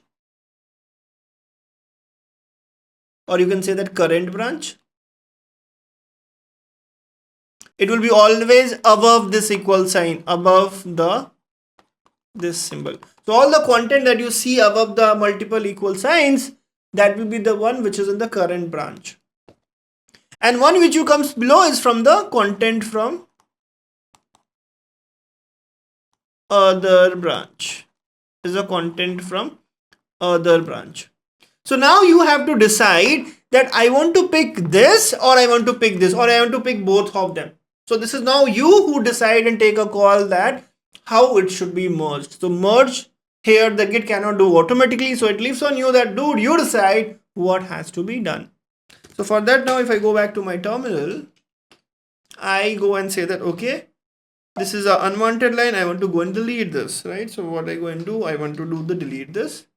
I want to keep the main branch changes. No, I would like to keep the changes from the new branch and I go and delete this. If I go and do the WQ, the changes are, if I go and do the Git status, it has an unmerged path. So I'll go and first add git add, git commit, minus M, merge conflicts, right? And this is it has got committed and I have been able to successfully merge it. So now if I go and see the content of file1.txt, how it will look like, it has the content from the new feature. So every time if you try to merge changes from the two branches on the same file, same line, if it has been impacted by both the branches you want to merge, you are bound to fall in a merge conflict category. And then how do you handle it? You have to open that file, see the changes from both the branches, make sure that you are able to decide what is right, what is wrong, make the changes, add those files, and finally commit it to resolve that merge conflict. So with that, we have kind of concluded everything which was around the Git local. If I quickly summarize in this journey so far, what we have done, we have talked about what is version control, right? We have talked about what, and we have talked about why. Those who are watching this video, you can pause the video right now and put that into the comment that what is version control and why do you need to learn it. As per one of the surveys, if you keep yourself involved in these kind of online sessions, be it recorded or live, your focus, your attention increases by 30%. So what are you waiting for? Pause the video and tell me that what and why you should learn version control. Once we did it, we talked about Git. We have seen that how the Git could be installed. We saw that how the project tracking happens. We saw the Git operations. And last but not the least, we talked about the merge and its challenges. So with this, I feel we have all the solid understanding of how to deal with the Git local. And with that, we are all set to move to the next part of this whole video where we'll be talking about Git and Remote. So it's now the time to understand the Git Remote. So far what we have done, we have seen versioning, right? We have seen the version control, but all of that action we have been seeing on our local laptop. All of this I'm doing on my local laptop, on my machine. Now, I know that if I make use of Git on my local laptop, on my local machine, it will help me do the version control. It will help me keep track of all the changes which has happened. So till the time my laptop is all okay, it's all great. But there are certain challenges of these methods. First challenge, what if your laptop crashes or it is lost? Your physical device getting crashed or getting lost means that you're losing on the important piece of the code that you have written, right? So you have no literal backup when you just do the version controlling on your local machine itself. That's number one.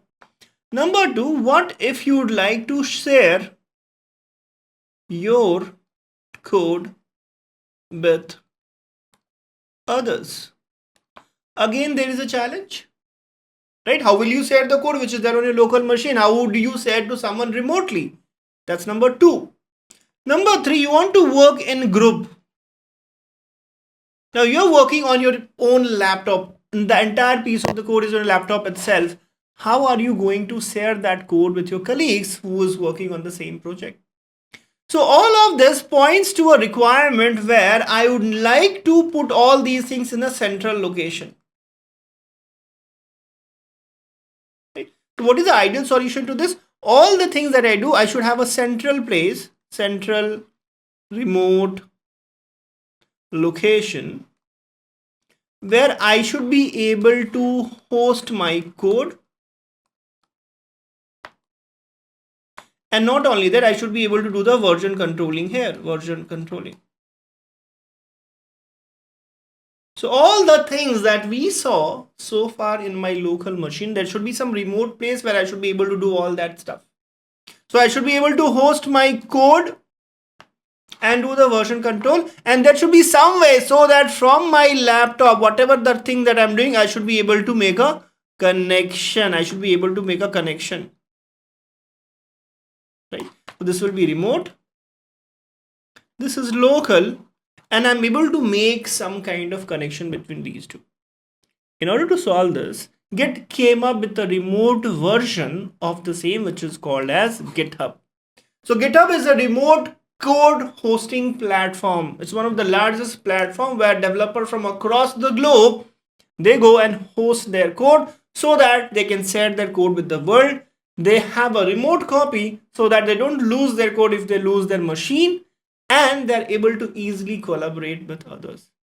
So now we are going to see the remote portion of this Git, where we'll be deep dive into what this GitHub is and how in the modern days we are leveraging it to host our code, to showcase our talent to the world, and at the same time collaborate with everyone else remotely. So in order to streamline this, what I have done is the whole learning of this Git Remote I have broken down into the few steps. So the very first thing that we do when we learn the Git is that you'll have to first go and register ourselves.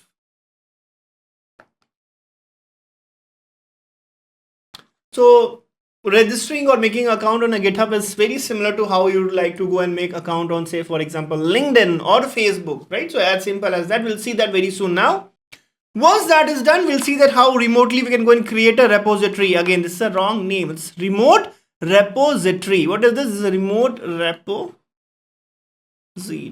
right? So we'll see that how we go and create the repositories and how we can push the code to the GitHub, how we can do the Git cloning, how we can go and fetch the code, how we can do the Git pull, and all these things we are going to see in action right now. But before we get started, the very first step, how to register on GitHub. So for doing that, what you need to do is that let me open my Chrome, and it is already open, right? So what you need to do, let me go and zoom it a little.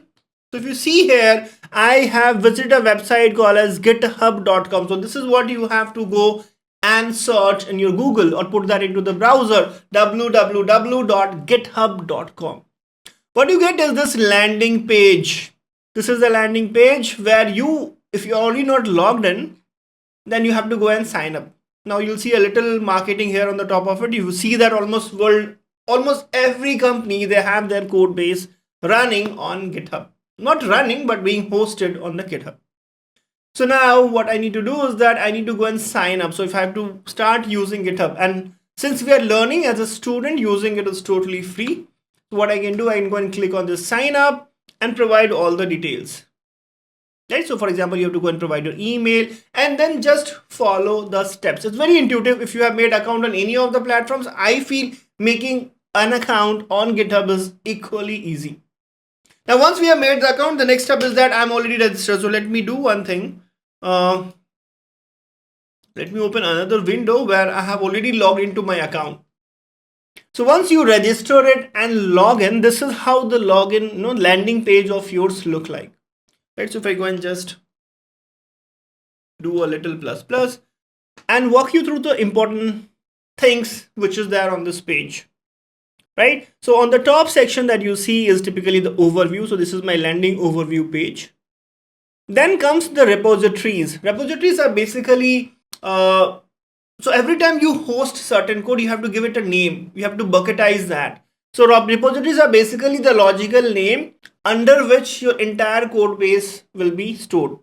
Say for example, let's say that I want to build a e-commerce application. For that, I wrote a code.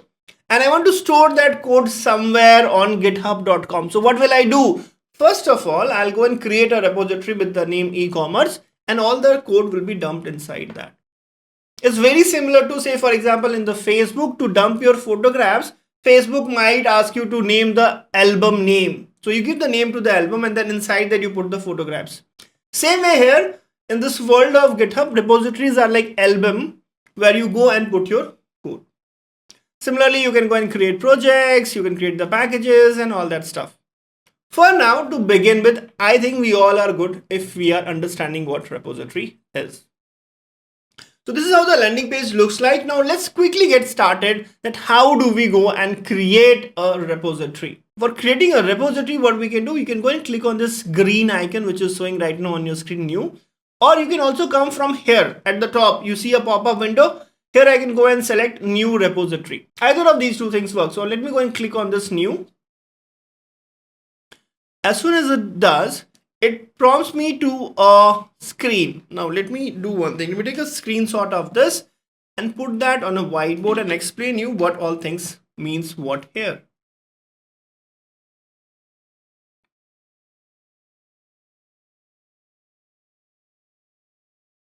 So on this create new repository page, right? The first thing that it takes is that what is the name of this repository? And it's saying that under whom? Under Vishwa. So you can think of GitHub. It will have millions of users. And one among that user is Vishwa 07 dev. So all the repositories, any repository that you go and create, it should be under certain user, right? So it is saying that the new repository, say that the name of the repository I want to create is demo, right? So it will be created under this. And the star mark indicates that it's a mandatory field. It's a mandatory field. Fair enough. Now let's try to move to the next. It's always a good idea that if you're creating a repository, you must have some purpose, or you should have something around why this repository was created, or a description which defines what this project does, right? So you can put some content inside the description, but said that there's no hard and fast rule, so it's optional. The next important thing is that, as you know, that repository is a place, is an album where your code resides. So now you have to decide if it is super confidential, you don't want anyone to see this code, or you want to help the community, the code that you have written, you want that others should take motivation, learning from that and use in their projects. So because of this reason, the repositories, you always get an option to create in two flavors. You can either create a public repository, or you can go and create a private repository. So you feel free to choose. Let's say that you want to experiment something, you don't want to showcase to the world what fancy things you're doing and trying. In that case, you can choose to make it private. If you are still open, you don't care, you want the world to know that how hard you're trying to learn things, you can keep the repository public so that other people can take motivation from you. So this is around the security. How would you want that your repository should look to the external world? Next thing important here is this part, readme file. So if you go and check this box, what it will do, it will create an initial readme file. What is a readme file? So readme file is more of like a file which contains the information about the projects. Many of the people, they like to put information like this. What is the purpose of this project? How can I use it? How can I read it? How can I execute it? Right? What is the best way of learn from this project? And you can also like to put information around that, who was the owner, how can you contribute it, and how can you reach out to the owner of this project. So this is pretty helpful. Almost all the good repositories that you see in the market will have this readme file there. The next concept, which is .gitignore. Now let me help you understand what this .ignore file does. So let's say that I have this project folder which is running on your local machine. Now inside this project folder, I have 5 files. File1.txt, file2.java, and then I have passwords.abc. Something. Let's say that I have 3 files. Now, when I'm doing a version control and I want Git to manage this thing, right? I want that Git should only manage file1.txt and file2.txt. Since password is a sensitive information, I don't want Git to do the version controlling of password. That's number one. And I also don't want ever that the files from my local machine are ever transferred to the GitHub remote. So one of the easier way or a cleaner way to tell Git that, you stop tracking this file is that inside this folder, you go and create a file called as .gitignore. And you have to be careful that it has to be exactly named like this, .gitignore. And then all the files that you want that it has to be ignored, it should not go inside that, should be going inside this. So for example, you can go and put password.abc. So when you go and enter this password.abc, that file will be ignored and you don't have to actually go and do the version controlling of this. So that's the whole purpose of gitignore file. So when you're trying to create a repository, it will ask you, do you want a .gitignore file? So by any chance, if you have certain files which you don't want Git to track or moved on to the remote GitHub repository, you would like to put that inside the .ignore file itself. So if you go and choose this option, it will go and create that for you. And finally, choose the license. Now, every time you write a code, sometimes you do not want that I give it for free to all the people. So you might have certain license conditions where, let's say that if an individual is using your project, it's free. But if a company decides to make money out of it, you should definitely be paid certain license charges. So all those terms and conditions can go inside this license. So this is how all the information that you have to go and keep inside this page so that you get started on creating the repository. So if I go and back to my Chrome and I provide all this information, let's say that let me go and call this name as Git demo, right? And then I say that this is a demo repository, this is a demo repository, and then I can say public, private, let me keep it as private, let me not add anything around readme or the git ignore, and we go and click on this create repository. So as soon as I do this, what I got created this new repository called as Git demo. So what we have done now, we have created a new repository which name is Git demo under my profile, under my username on GitHub. Now let's go back to our open board. So what we did now, so let's say that this is me. On my laptop, I have some code. This is managed by Git. What I did on remote also, on GitHub also, I created a repository. And the name of the repository is what? The name of the repository is Git demo.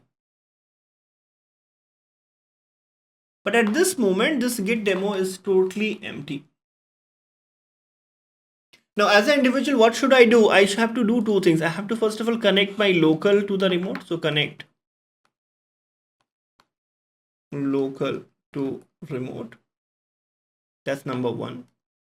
And once that is done, whatever the code which is there on my local machine, I would want that to be pushed on the remote on github.com so that we have a remote copy. So I would like to push the code from local to remote. These are the two things that I would like to do. So the situation right now here is that I am a user. I already have a code on my local machine. I have created a repository on github.com. Once it is successfully created, I would like to push all the changes which is there on my local machine. I would like to go and push it to the GitHub. How do we do it? So for doing that, if I go and open my Chrome, as soon as you go and create a new repository, right? As soon as you go and create your own repository, this itself gives you certain options. Let me take a screenshot of this and you can choose to use either of them. Right? So let me go and copy this.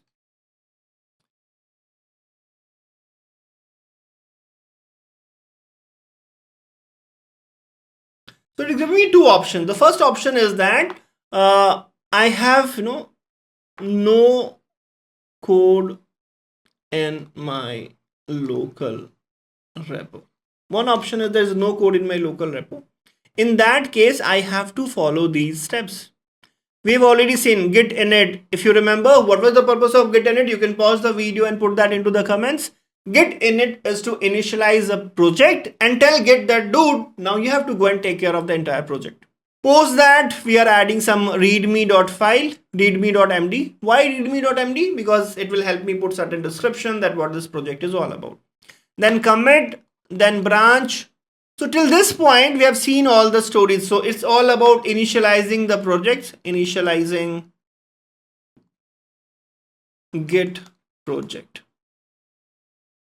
Once that is done, the next step that I would like to do is that I need to do the connection, right? So for my local machine, I would like to go and connect the GitHub repository. For doing this, we run this command Git Remote. So Git Remote is used to address to the remote Git GitHub. And then we are saying that action. What action do I want? I want to go and add. What add? This new repository that I have created. If you can see, this is the base URL of the GitHub, then this is the user IAM, and then the name of the repo. And this whole long URL, I'm going to give this a alias. So origin is just a alias. It's a name given to my remote repository so that my machine, my local laptop, it has to go and point to a remote repository on github.com under Vishwa 07 dev profile. So to give that long address, long URL, some short name or some alias, we are making use of origin. Instead of origin, I can use any name. I can make it name like Karina, I can make it Ritik, I can make it Salman. It could be anything, right? But by convention, by default, you'll see the name is the origin itself. So this is how you make connections. So this is used for adding remote repo. And once you have added the remote repo, all the local changes from your repo, you want to move it to the remote. For that, you have to run this command called git push. So git push, and then -u option gives you that, which location and which branch, right? So when I go into this puts, and this will tell me origin means that which repo, and main is the repository name. Perfect. So this was the use case when there's no code in my local repo. But for us, it's another case, right? In my local, if I go and talk about myself, in my laptop, I already have code which is maintained by Git. So I don't have to do anything. So I can directly jump to the first step, which is adding remote.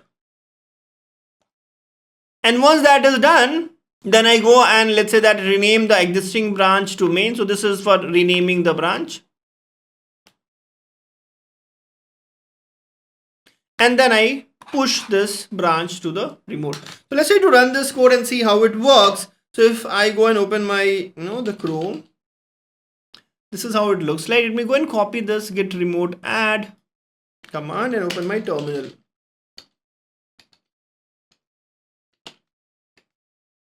So if I do this clear and pwd, and if I go and say the git branch,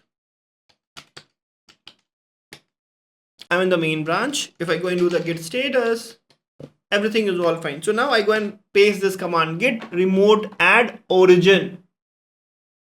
If I go and hit this, this got added. Now I would like to see that my local repository is connected to which all remote repositories. For that, the command is git remote -v. So when I go and do this, these commands tell me that my local current git repo is connected to this remote git demo.git. And what is the alias to it? Its alias name is origin. Once we have added it, let's move to this. I would like to rename the branch to main, but the name of my branch is already main, so I don't need to do that. And then I'm finally calling this method to push everything to the remote. So when I go and do this and push this, if you see here what it is doing, enumerating objects done, counting objects done, then it does the compression, because obviously if you compress data, then it will be easier to transfer over the networks. It will reduce on the network bottlenecks.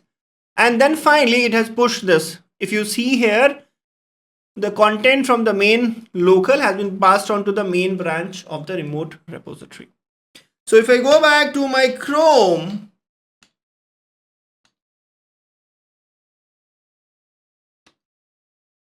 and I refresh this, I see that 3 files which were there on my local machine, file 1.txt, file 2.txt, file 3.txt, have got pushed here. And if you also look around this, it is saying that so far in this branch 1, I had 6 commits. So the things that you were getting there with the help of command git log, you are seeing inside this commit. So if I go and click on this, I can see the commit history, right? With the date and the timestamp and the detailed comments. So whatever information that you're getting there as git log command is you are getting here on the UI itself, right? So you can see here also, you can see the whole history of the commit, how it has happened. We talk about branch. Right now we have only pushed one branch, so right now you only see one branch here. If you click on this, it will show you the list of all the branches. So this is how you can push your code from your local machine to the GitHub. So far we have understood a scenario where, let's say that, I have already the code written on my local. and I would like to go and push it to GitHub. How do I do it? We have seen the step, like we have to go and create a repo. Then I have to go and link it with local, and we do it with the help of Git Remote add, right? This is the prefix, right? And then we'll have to do a push the code. Let's think about the another scenario. Okay. Let's say that I'm looking on GitHub. And I found some code base very interesting. Right? On this code base, I would like to, let's say that I want to understand this, or I would like to run this, or I would like to use this, or I would like to go and contribute in this. This could be one of the use case. The another use case is that, let's say that you're working for a company called as Amazon. Right? And Amazon, let's say that you are working in a team called as checkout service. Right? They have this code base done on GitHub. Now you are a new engineer who has joined the team. You have a new laptop. Right? Now you'd like that this entire code base should come on my local machine so that I can do the same stuff. I should be able to understand, I should be able to run it. And then since I'm a new engineer in the team, I should be able to contribute to the code base. How do I do that? So bringing the code which is present on the remote to your local machine, you use something called as Git Clone. Let's try to understand with the help of an example. So if I go and open my Chrome, so this is my the GitHub, and here let's say that I go and search for some repo which is, for example, something. Let me go and search something around data science. When I go and search this, I'll get mini. Let me go and see this. So this is a Python data science handbook. Now we don't have to understand, go deep into this. Let's say that let's assume that this is the code base that I was interested in. And I wanted to bring this code base this handbook on my local machine to execute something. So to do this, what I can do here is that, as you can come on the screen, I can click on this drop down and then I get a clone option. And then I see the multiple options of cloning. Either I want to do through this HTTP connections, or I can make some kind of SSH connection, or through GitHub CLI. HTTPS is the most handy. So what I'll go and do now, I'll go and copy this. So I go back to my terminal.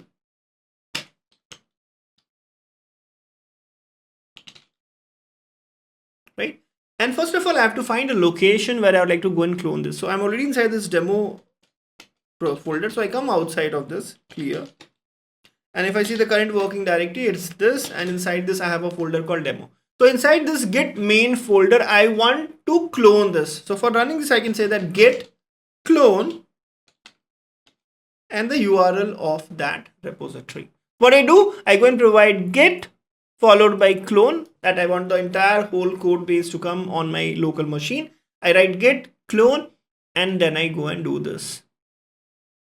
As soon as I go and do this, what it will do, if I go and hit this enter, it's saying cloning into this local system. And if I go and do this run L, you see this whole code base has come on my local machine. We go and take a screenshot of this and let's talk about what has happened right now. So what we are trying to do, we are trying that, we have identified certain repository. So this is my repository that I am interested in. I want to bring it to my local machine, local laptop. I would like to go and bring on my local laptop. So for doing this, the command that we use is git clone. So git clone will bring from remote to local. As soon as we do it, it is saying cloning, and then all the same thing, right? From the remote also, if it has to come to the local, everything has to be enumerated, everything has to be counted, everything has to be compressed, and then finally will come to my local machine. And once it is done, when I do ls, I see that a new folder got created. So what all things would have come? So when I do this, entire code base would have come. That's number one. By default, since it is a Git repo, so it's already Git initialized. It should be Git initialized. And thirdly, I should get all the commit history. All these things should have happened. Now let's try to verify ourselves that has it happened actually. So we go to my terminal and I go inside this Python. Here, if I go and see ls, I see a lot of files. What it means? So all the content which was there on github.com, I have that on my local machine. That's the power or beauty or magic of Git cloners. Number two, I wanted to see if I have all the commit history. So if I go into this git log, yeah, I have this entire history of the commits, right? So everything which is there on GitHub, I have that on my local machine. So this project is by default Git initialized. I have the commit history and I also have a connection to this remote repo now. So for example, to check that if I go and write command Git Remote -v, if you remember, you run this command to see if your local machine is connected to any remote repository. So when I go and run this, it says that yes, I am connected to this remote repository and the name of this connection is origin. So using Git Clone, you can bring the code of anybody which is that present on GitHub on your local machine with just few commands. Now let's try to talk about another use case, right? So let's say that this is my local, right? And in my local project,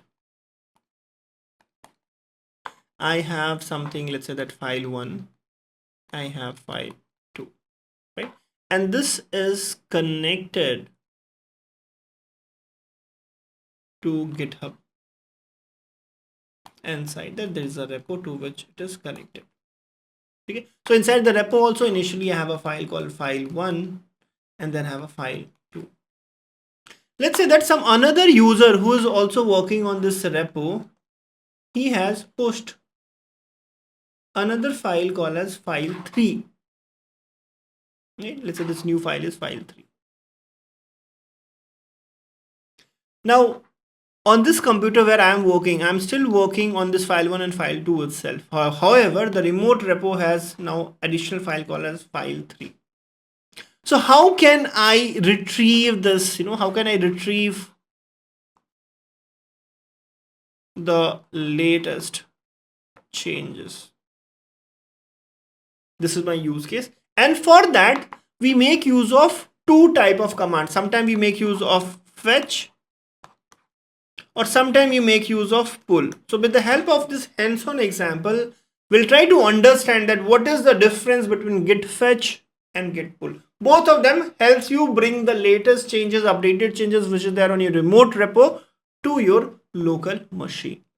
So let's get started. So let me go to my Chrome, and in this Chrome itself, if I go back to my repositories, let me go navigate to my repositories. And this Git demo is the new repo that I've created. Let me do one thing, from here itself also we can directly add files. So inside this, what I'm going to do is that I'm going to click on the add files, create a new file. And let me go and call this as file4.txt. Perfect. And inside this, I can say that hello world. Perfect. Once that is done, then I go and click on, because I have to commit just how we do in the case of the local machine. Almost similar stuff you have to do here also. So I have to go and click on this commit changes. It will need some restriction. So added a new file and I click on the commit changes. So now this Git demo repository on the remote, it has 4 files. But if I go and look into my terminal, right? Let me go back to demo ls. I only have 3 files and I'm on the branch. If I go and see that what is my current branch, so my current branch is main. I am still only have 3 files. Now I want to fetch all the changes which is there on the remote to my local machine. How do I do it? So for that I go and do that git fetch origin. What I do, I go and say that git fetch from where? The origin that we have already added as a remote. So if I go and click enter, what we did, let me go and take a screenshot of it and explain you. So git fetch origin, when I go and run this command git fetch origin, it will fetch the latest changes from remote. It will fetch the latest changes from the remote. Right? It will fetch the latest changes from the remote. That's perfect, right? And bring in here. But still, if I go and see my terminal, right, and I do ls, I see only 3 files: file 1, file 2, file 3. If I go and do the git status, everything is, git status is telling me that your branch is behind the branch main, which is there in the remote by 1 commit. So git fetch brought the changes, but it is not yet added to my local main branch. To do this, what I can do is that I can run a command called as git merge origin / main.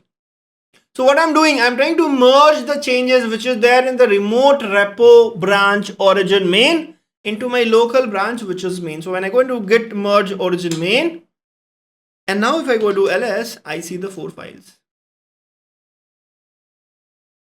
So what we understand from here is that if we have to bring the remote changes, in order to bring the remote changes, you have to run 2 commands. The first step is that you have to do git fetch origin. This will fetch you the remote changes, and once that is done, you have to go and merge it. So you have to go and write git merge and then remote branch, which is origin / main. So this will go and bring the latest changes and merge it. So these are 2-step commands. In order to make things simple and fast, Git has given you another option, another powerful option. So instead of using these 2 steps, if you want to achieve that, you bring the latest changes and merge also automatically. For that, you have an option called as Git pull. For that, you have the option called as Git pull. Let's try to see that. So if I go again back to my GitHub and let me make another change. Let me add one more file. And we call as that file 5.java. Let's say that. Right. And I say the commit changes, new Java file. And I click on this commit changes. Now a new file is again updated. I want to bring it to the local and merge also at the same time. So I go back to my terminal and I say that clear. I go and say that git pull origin. And when I go and hit this, again, all those things is happening. It's saying 1 file has got added. If I do ls now, I see there are 5 files. So the git pull is same as git fetch plus merge. So what we analyze from this we have understood that to bring the remote changes, you can either use git pull or you can make use of git fetch plus git merge, right? So both the things gets you the same result. Now let's try to understand a very interesting use case. I want to do some kind of contribution to someone else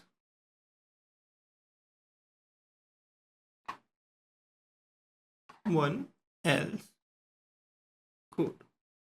Now this could be done in 2 scenarios. One, it is say like an open source contribution. So what would be open source? Typically, anyone who has put their code as a public on GitHub, you go and check out their code, make changes, and then request that guy or that person to include your change if they feel that it is deemed fit. Or otherwise, typically in the companies, right? When you go and work for the company, you have to do this. Say, for example, if you started working for Amazon, right? So, and as previously given the same example, if I take here, let's say there is a checkout service, right? There's a checkout service. Now for checkout service, what you need to do, you basically will have to, take this and then you have to send the changes. And when you send the changes, it has to be reviewed and then allowed or disallowed. So one of the very streamlined way of doing things is through the pull requests and creating forks. So I'm going to understand here two very important concepts, that how do we create forks and how do we create the pull request. So how does it happen? So let's say that there's another user called as XYZ. He's a user, and under him there's a very famous repository called as R. Now let's say that I am interested in making changes in the R and contribute to that. So the very first thing ideally that I should do here is I should bring this R into my remote repo, which is GitHub. Right, so this is my user account. I want to bring to my remote repo, which is GitHub. How do I do this? I can do this by something called as a concept called as fork. I can do this by a concept called as fork. Let's try to see this with an example. So if I go and open my GitHub, right, let me go and search some good repo. So for example, let me say that, data science. Let me go and pick this Airbnb's JavaScript. Okay, and let's say that I wanted to go and do some contribution here. So first step to that is that I would like to bring this JavaScript, which is under Airbnb. I would like to bring this whole entire code base under my remote repo. Previously, we did a similar thing. For that, we did the Git Clone. When you do a Git Clone, you directly go and copy the whole entire code base on your local machine. Right now, I don't want to do that. I just want to bring this Airbnb JavaScript copy to my remote GitHub. For doing that, we have an option called as fork. As you can see, let me zoom it a little. So when you go and click on this fork button, what it will do, the JavaScript repo which is sitting inside the Airbnb, it will make a copy of that and bring inside mine repo. So I can click on this fork. As soon as I do it, it says that, do you want to keep the name of the repo same? I say that yes, keep it as same. Right? And I click on this create spoke. So as soon as I'm done with this, can you see it? That fork got created under my name. So that when I do the fork, what it did, it created a new repo, JavaScript, under my user namespace.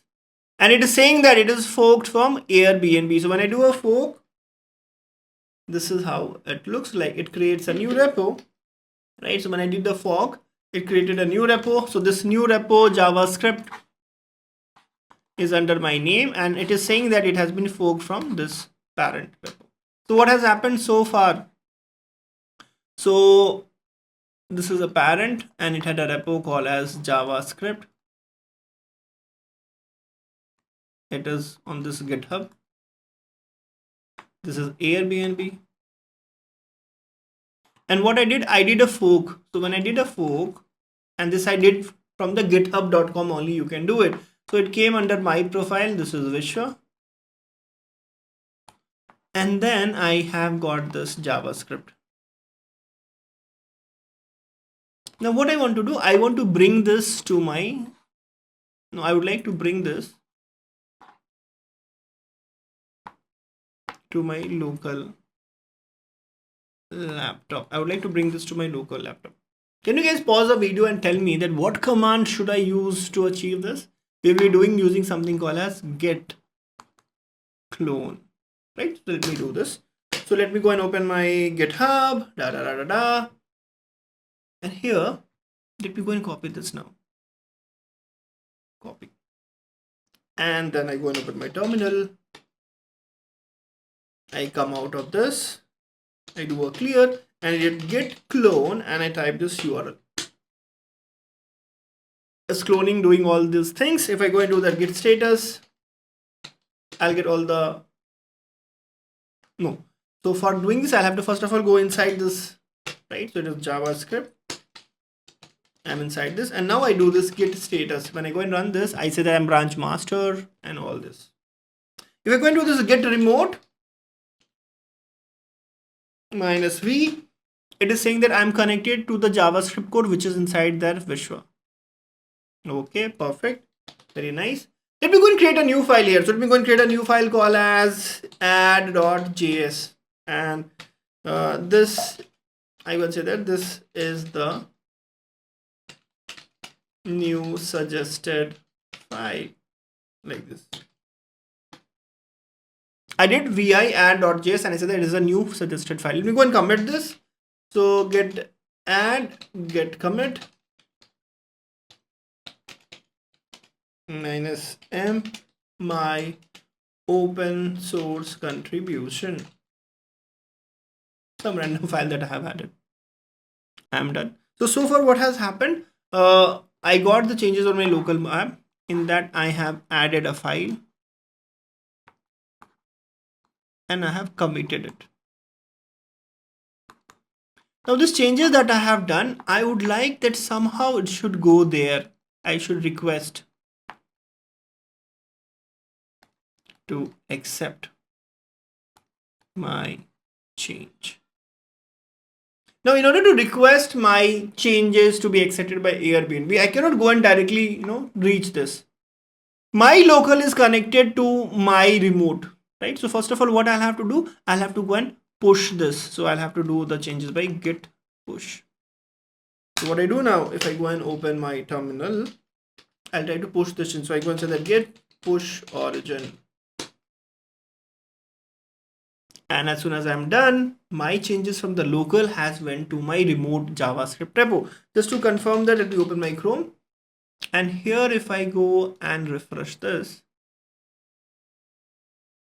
I have this new file add.js that I created. And inside this, if I go and see this, this is the new suggested file. Once I have done this, so what has happened? If I look into my open board, my changes has come here. So this JavaScript has now new change. Now once I have a new change added in my local, now it is the time that I can request Airbnb to take my change. This request is called as PR, which is called as pull request. So this request is basically being done to the Airbnb so that following things could happen. When you raise a PR pull request, you basically, show the code so that the owner can review it. And after reviewing, either he can reject it or he can give certain comments to come back, or that person can go and accept it. So let's try to see that how we can raise the PR here. So for raising the pull request PR, again, let me go to my Chrome. And for raising the PR on the top, you see there's a pull request button. So what I have to do here, let me go and click on this. As soon as I do it, it shows me a button called as new pull request. It's saying that, do you want to create a new pull request? Yes. So I want to raise a new pull request. I click on this. And then there are two sections here. Let me go and take a screenshot of it and put that on the screen. So when you have to raise a pull request, you have to say that from which branch to which branch. So this is the target. So target is Airbnb repository, JavaScript codebase, branch is master. And this is my current. So in my current repository, which is Vishwa07dev/JavaScript, in that my current branch is master. I am requesting the change to be accepted on the target, which is Airbnb JavaScript repositories in the branch master. So when you try to request your changes that you have done in your branch to someone else repository's branch, you do something called as, this is called as pull request. This is called as pull request. And you can do this by clicking on this button. So when you go and click on this button called create pull request, it will do the same thing for me. So if I go and hit on this create pull request, it says that what it is this. Ideally, it should be a good point to tell the description that why you have raised the pull request, what was the intention. So I can just say here, hey, you can ignore this PR because it will go to Airbnb. I did this just to teach my students how to raise PR, right? So they can easily ignore it, and I go and click on this create pull request. As soon as you do, the pull request has been created. You can see that it's a pull request number 2783. So before this, on this repo, 2783 PRs has been created. And inside this, you can get all the details, right? What all changes are there, right? So what are the commits that you did? What are the files that changed? So you have the detail that one file got added, which name is add.js. What are the checks that is being running on? So this is how you go and raise the pull request. Please pause this video and replay this whole part if you haven't understood this. This whole concept of forking and raising a pull request is a very common thing that you will have to do day in and day out when you work in the industry. Let's try to revisit the concept that we already learned few minutes back, which was around git pull or git merge. Why did we use that? It happens, let's say that you have a main branch called as master, right? And in this master, I have something called as C1, C2, C3. So when I was at the commit C1 itself, I opened a new feature branch. And let's say that in feature branch, I did a commit called as C1.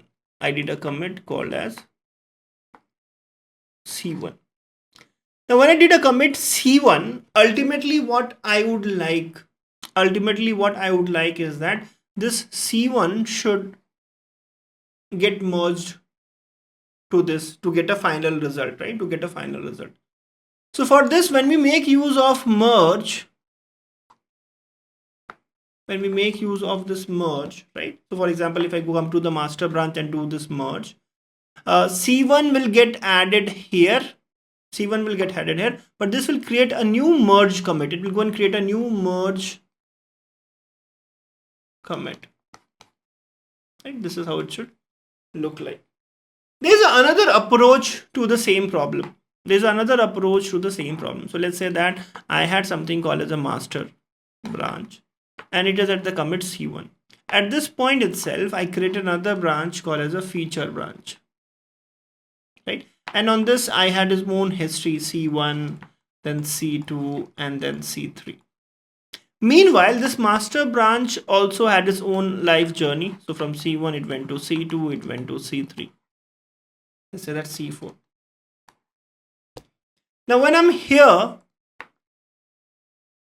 when I'm building this feature, I want that if I continue doing like this, it might happen that master will have so many changes. So now instead of going ahead further, I would want that all the changes which is there from C1 to C4, I would like to bring here.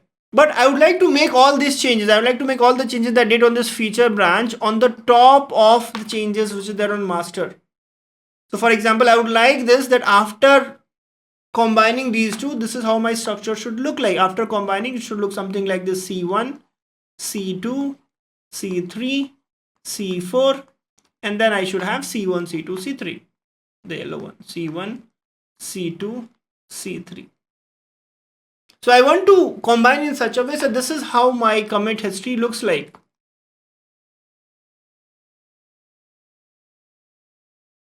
In order to achieve this, we make use of something called as Git Rebase. Git Rebase helps you to keep a very clean commit history. It helps you to keep a very clean commit history. It helps you achieve a very clean commit history. That's whole the meaning of Git. This is to understand with the help of this example itself. Let's say that again, this is the master branch. At this point, I created a new branch. Now in this branch itself, I have done some progress, and meanwhile, this master branch has also done certain progress.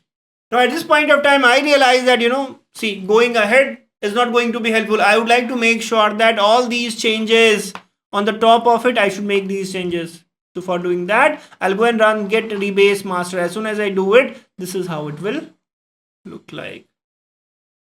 This is how it will look like. Am I clear? Let's try to understand this with the help of an example. So let's take example of a complicated one where I have both GitHub and local Git involved. So if I go and open my GitHub, if we go and open my Chrome, and let's go to my repositories. Your repositories. Okay, so I have this Git demo. So what I do is, if I have 5 files here, right? And if I go into my terminal and clear cd ls, and I go inside the demo ls. So I also have a 5 file. If I go into the git status, let's see. So at this moment of time, both remote and this one has the same state. Now in this, let me try to add one commit. Let me go and add something called as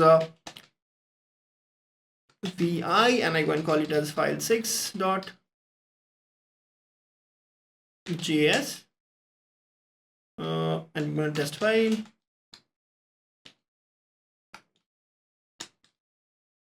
Git add, git commit -m added new file,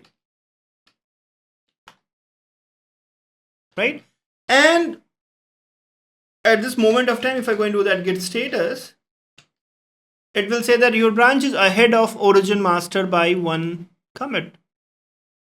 It's saying that your branch is ahead of origin main by 1 commit. Fair enough. It means that my local is 1 commit ahead. Now let me go and make changes in the remote also. So let me go and add a new file here. Let me go and create a new file called as file8.js. Commit changes, Done.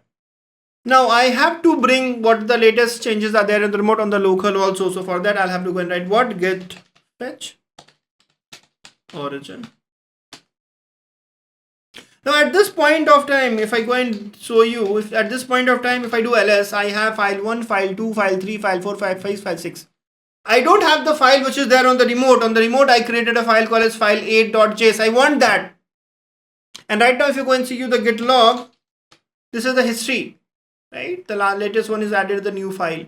I would want that the file which was created on the master, it should be a part of this hierarchy itself. It should also get added. So what I can do, I can just say there git rebase origin. This is the remote branch master. Sorry, it's not master, it's main, right? Git.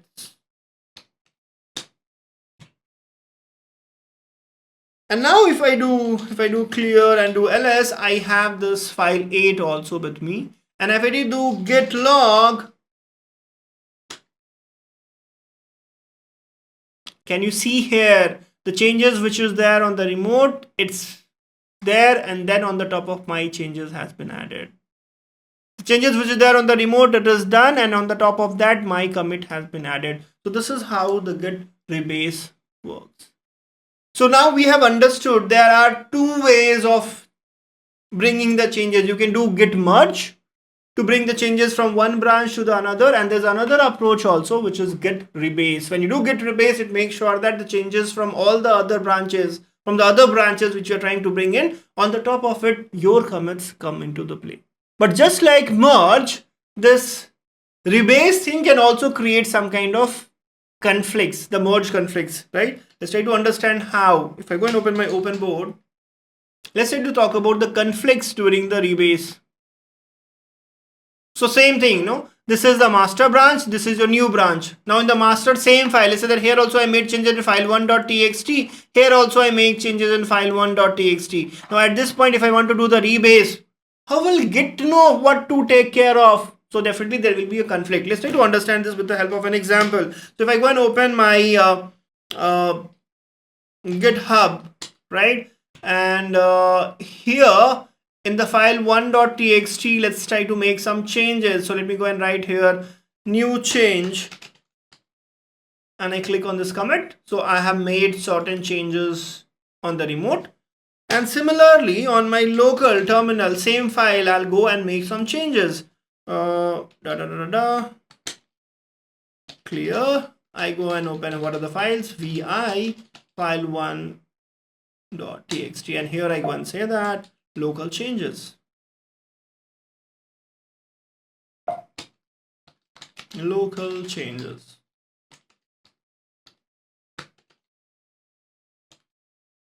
And I'm going to do that git add, git commit -m local changes. Right, I have done it. Now I want to merge the changes from the remote to the local using rebase, right? So first of all, I'll have to do the git fetch. So git fetch will get me the changes from the origin, which is remote. And then I do git rebase and I say origin /master main. And I go and do this. What I got is a conflict because Git is not able to resolve because both remote and local has made changes in the same file. What it is showing? It is showing that when I'm trying to do this git rebase, right, is a merge conflict. So how do I fix? I have to identify this file 1.txt. So the same step that we took previously. So what I'll have to go, I'll go to my terminal and let me go and open the file called ls vi file 1.txt. When I go and do this, content from the new features, local changes. Let's say to keep the content from the new feature itself. So I'll have to go and delete this line. I'll have to delete this line. Let's keep everything, and then I go and do this wq. As soon as I do this, if I go and open to my terminal, right, it says that resolve all conflicts manually and mark them as resolved. Then add. Can you see this? So it is saying that once the conflicts are resolved, then the next thing that you need to do is you have to do this. You have to do the git add, and then you have to do this git rebase -- continue. So if I go and open my terminal and I do the git status right now, right? So I go and git add, and then I git rebase -- continue. So it has done, and it is asking me to put a commit message. So I go and say that local changes, that's fine, and I go into WQ. And it is saying successfully rebased and updated reference. If I now go and do that git status, the merge conflict is created. The merge conflict is resolved. So this is how, when you do the rebasing and you end up manipulating the same file, same lines, you will end up in merge conflict issues again. So with that, one common question which always comes to the people's mind, and again it's an interviewer's favorite, is then what is the difference between the rebasing and merge, and when should I prefer the another, right? So if I talk about technically, whenever you do rebasing, right, whenever you do the rebase, it results in no new commits, right? So when you try to rebase your code, it does not result in any kind of new commits that get created. But every time when you go and do a merge, it always results in creation of new merge commits, right? So it will always result in a new merge commit. So this is one technical difference between these two. But how do I decide in the real world scenarios or the use cases that should I use rebasing or should I use merge? So I'll give you a thumb rule. In the case, if the multiple people are working on the same branch, if the multiple people are working on the same branch and they all are trying to do the rebase, in that case, it will kind of corrupt your master branch, the remote branch. So you should not make use of no rebasing. On the other hand, on a single branch, only one person is working. I think rebasing is something that you should prefer because that will help you keep your commit history clean. It will not help you, no, it will not let you create unnecessarily merge commits. So that's one thumb rule that you can keep on. But on a nutshell, both rebasing and merge helps you to make sure that all the changes could be brought to one single place which you can deploy into the production. Great. So by now we have come to the end of this video. If you're still here, pat your back because you have done a commendable job in completing this course. I understand YouTube is a medium where there's lots of distraction. If you're still even able to focus and complete this, it really deserves an appreciation. Said that, now since you have completed this Git course, you are all set to get started in any domain that you want. Be you are software engineers or you want to make something in the data science field, anything and everything that you like to do, Git and GitHub is going to help you. Today, GitHub has replaced resumes. Almost every company these days, instead of looking through the lot of English that you have written in your resume or CV, they would prefer to see your portfolio, see your code that you have posted over GitHub. So make some time to create a good GitHub profile, put all the work that you do on your GitHub. And once you have completed this video and if you like it, make out some time to mention me, tag me over social media, over LinkedIn, that how this video has helped you. You have just got started and almost anything and everything that we're going to do on this channel, YouTube and on our platform PW Skills, you can use the concept that you have learned in this video to make it more effective. Effective in terms of learning from others' code, sharing your code to the world, collaborating with the others, and that's what this whole version control is all about. So I'm pretty sure that by now we have a very solid understanding of Git and GitHub. Said that, this is the time to take a pause, but we are going to bring a lot many videos which is going to help you get upskilled in this world of IT at no extra cost. This medium is our contribution to the community where we'll keep everything to the point, what is needed for you at no extra cost. So please comment what next video that you would like us to bring for you people. Till then, take care and keep studying.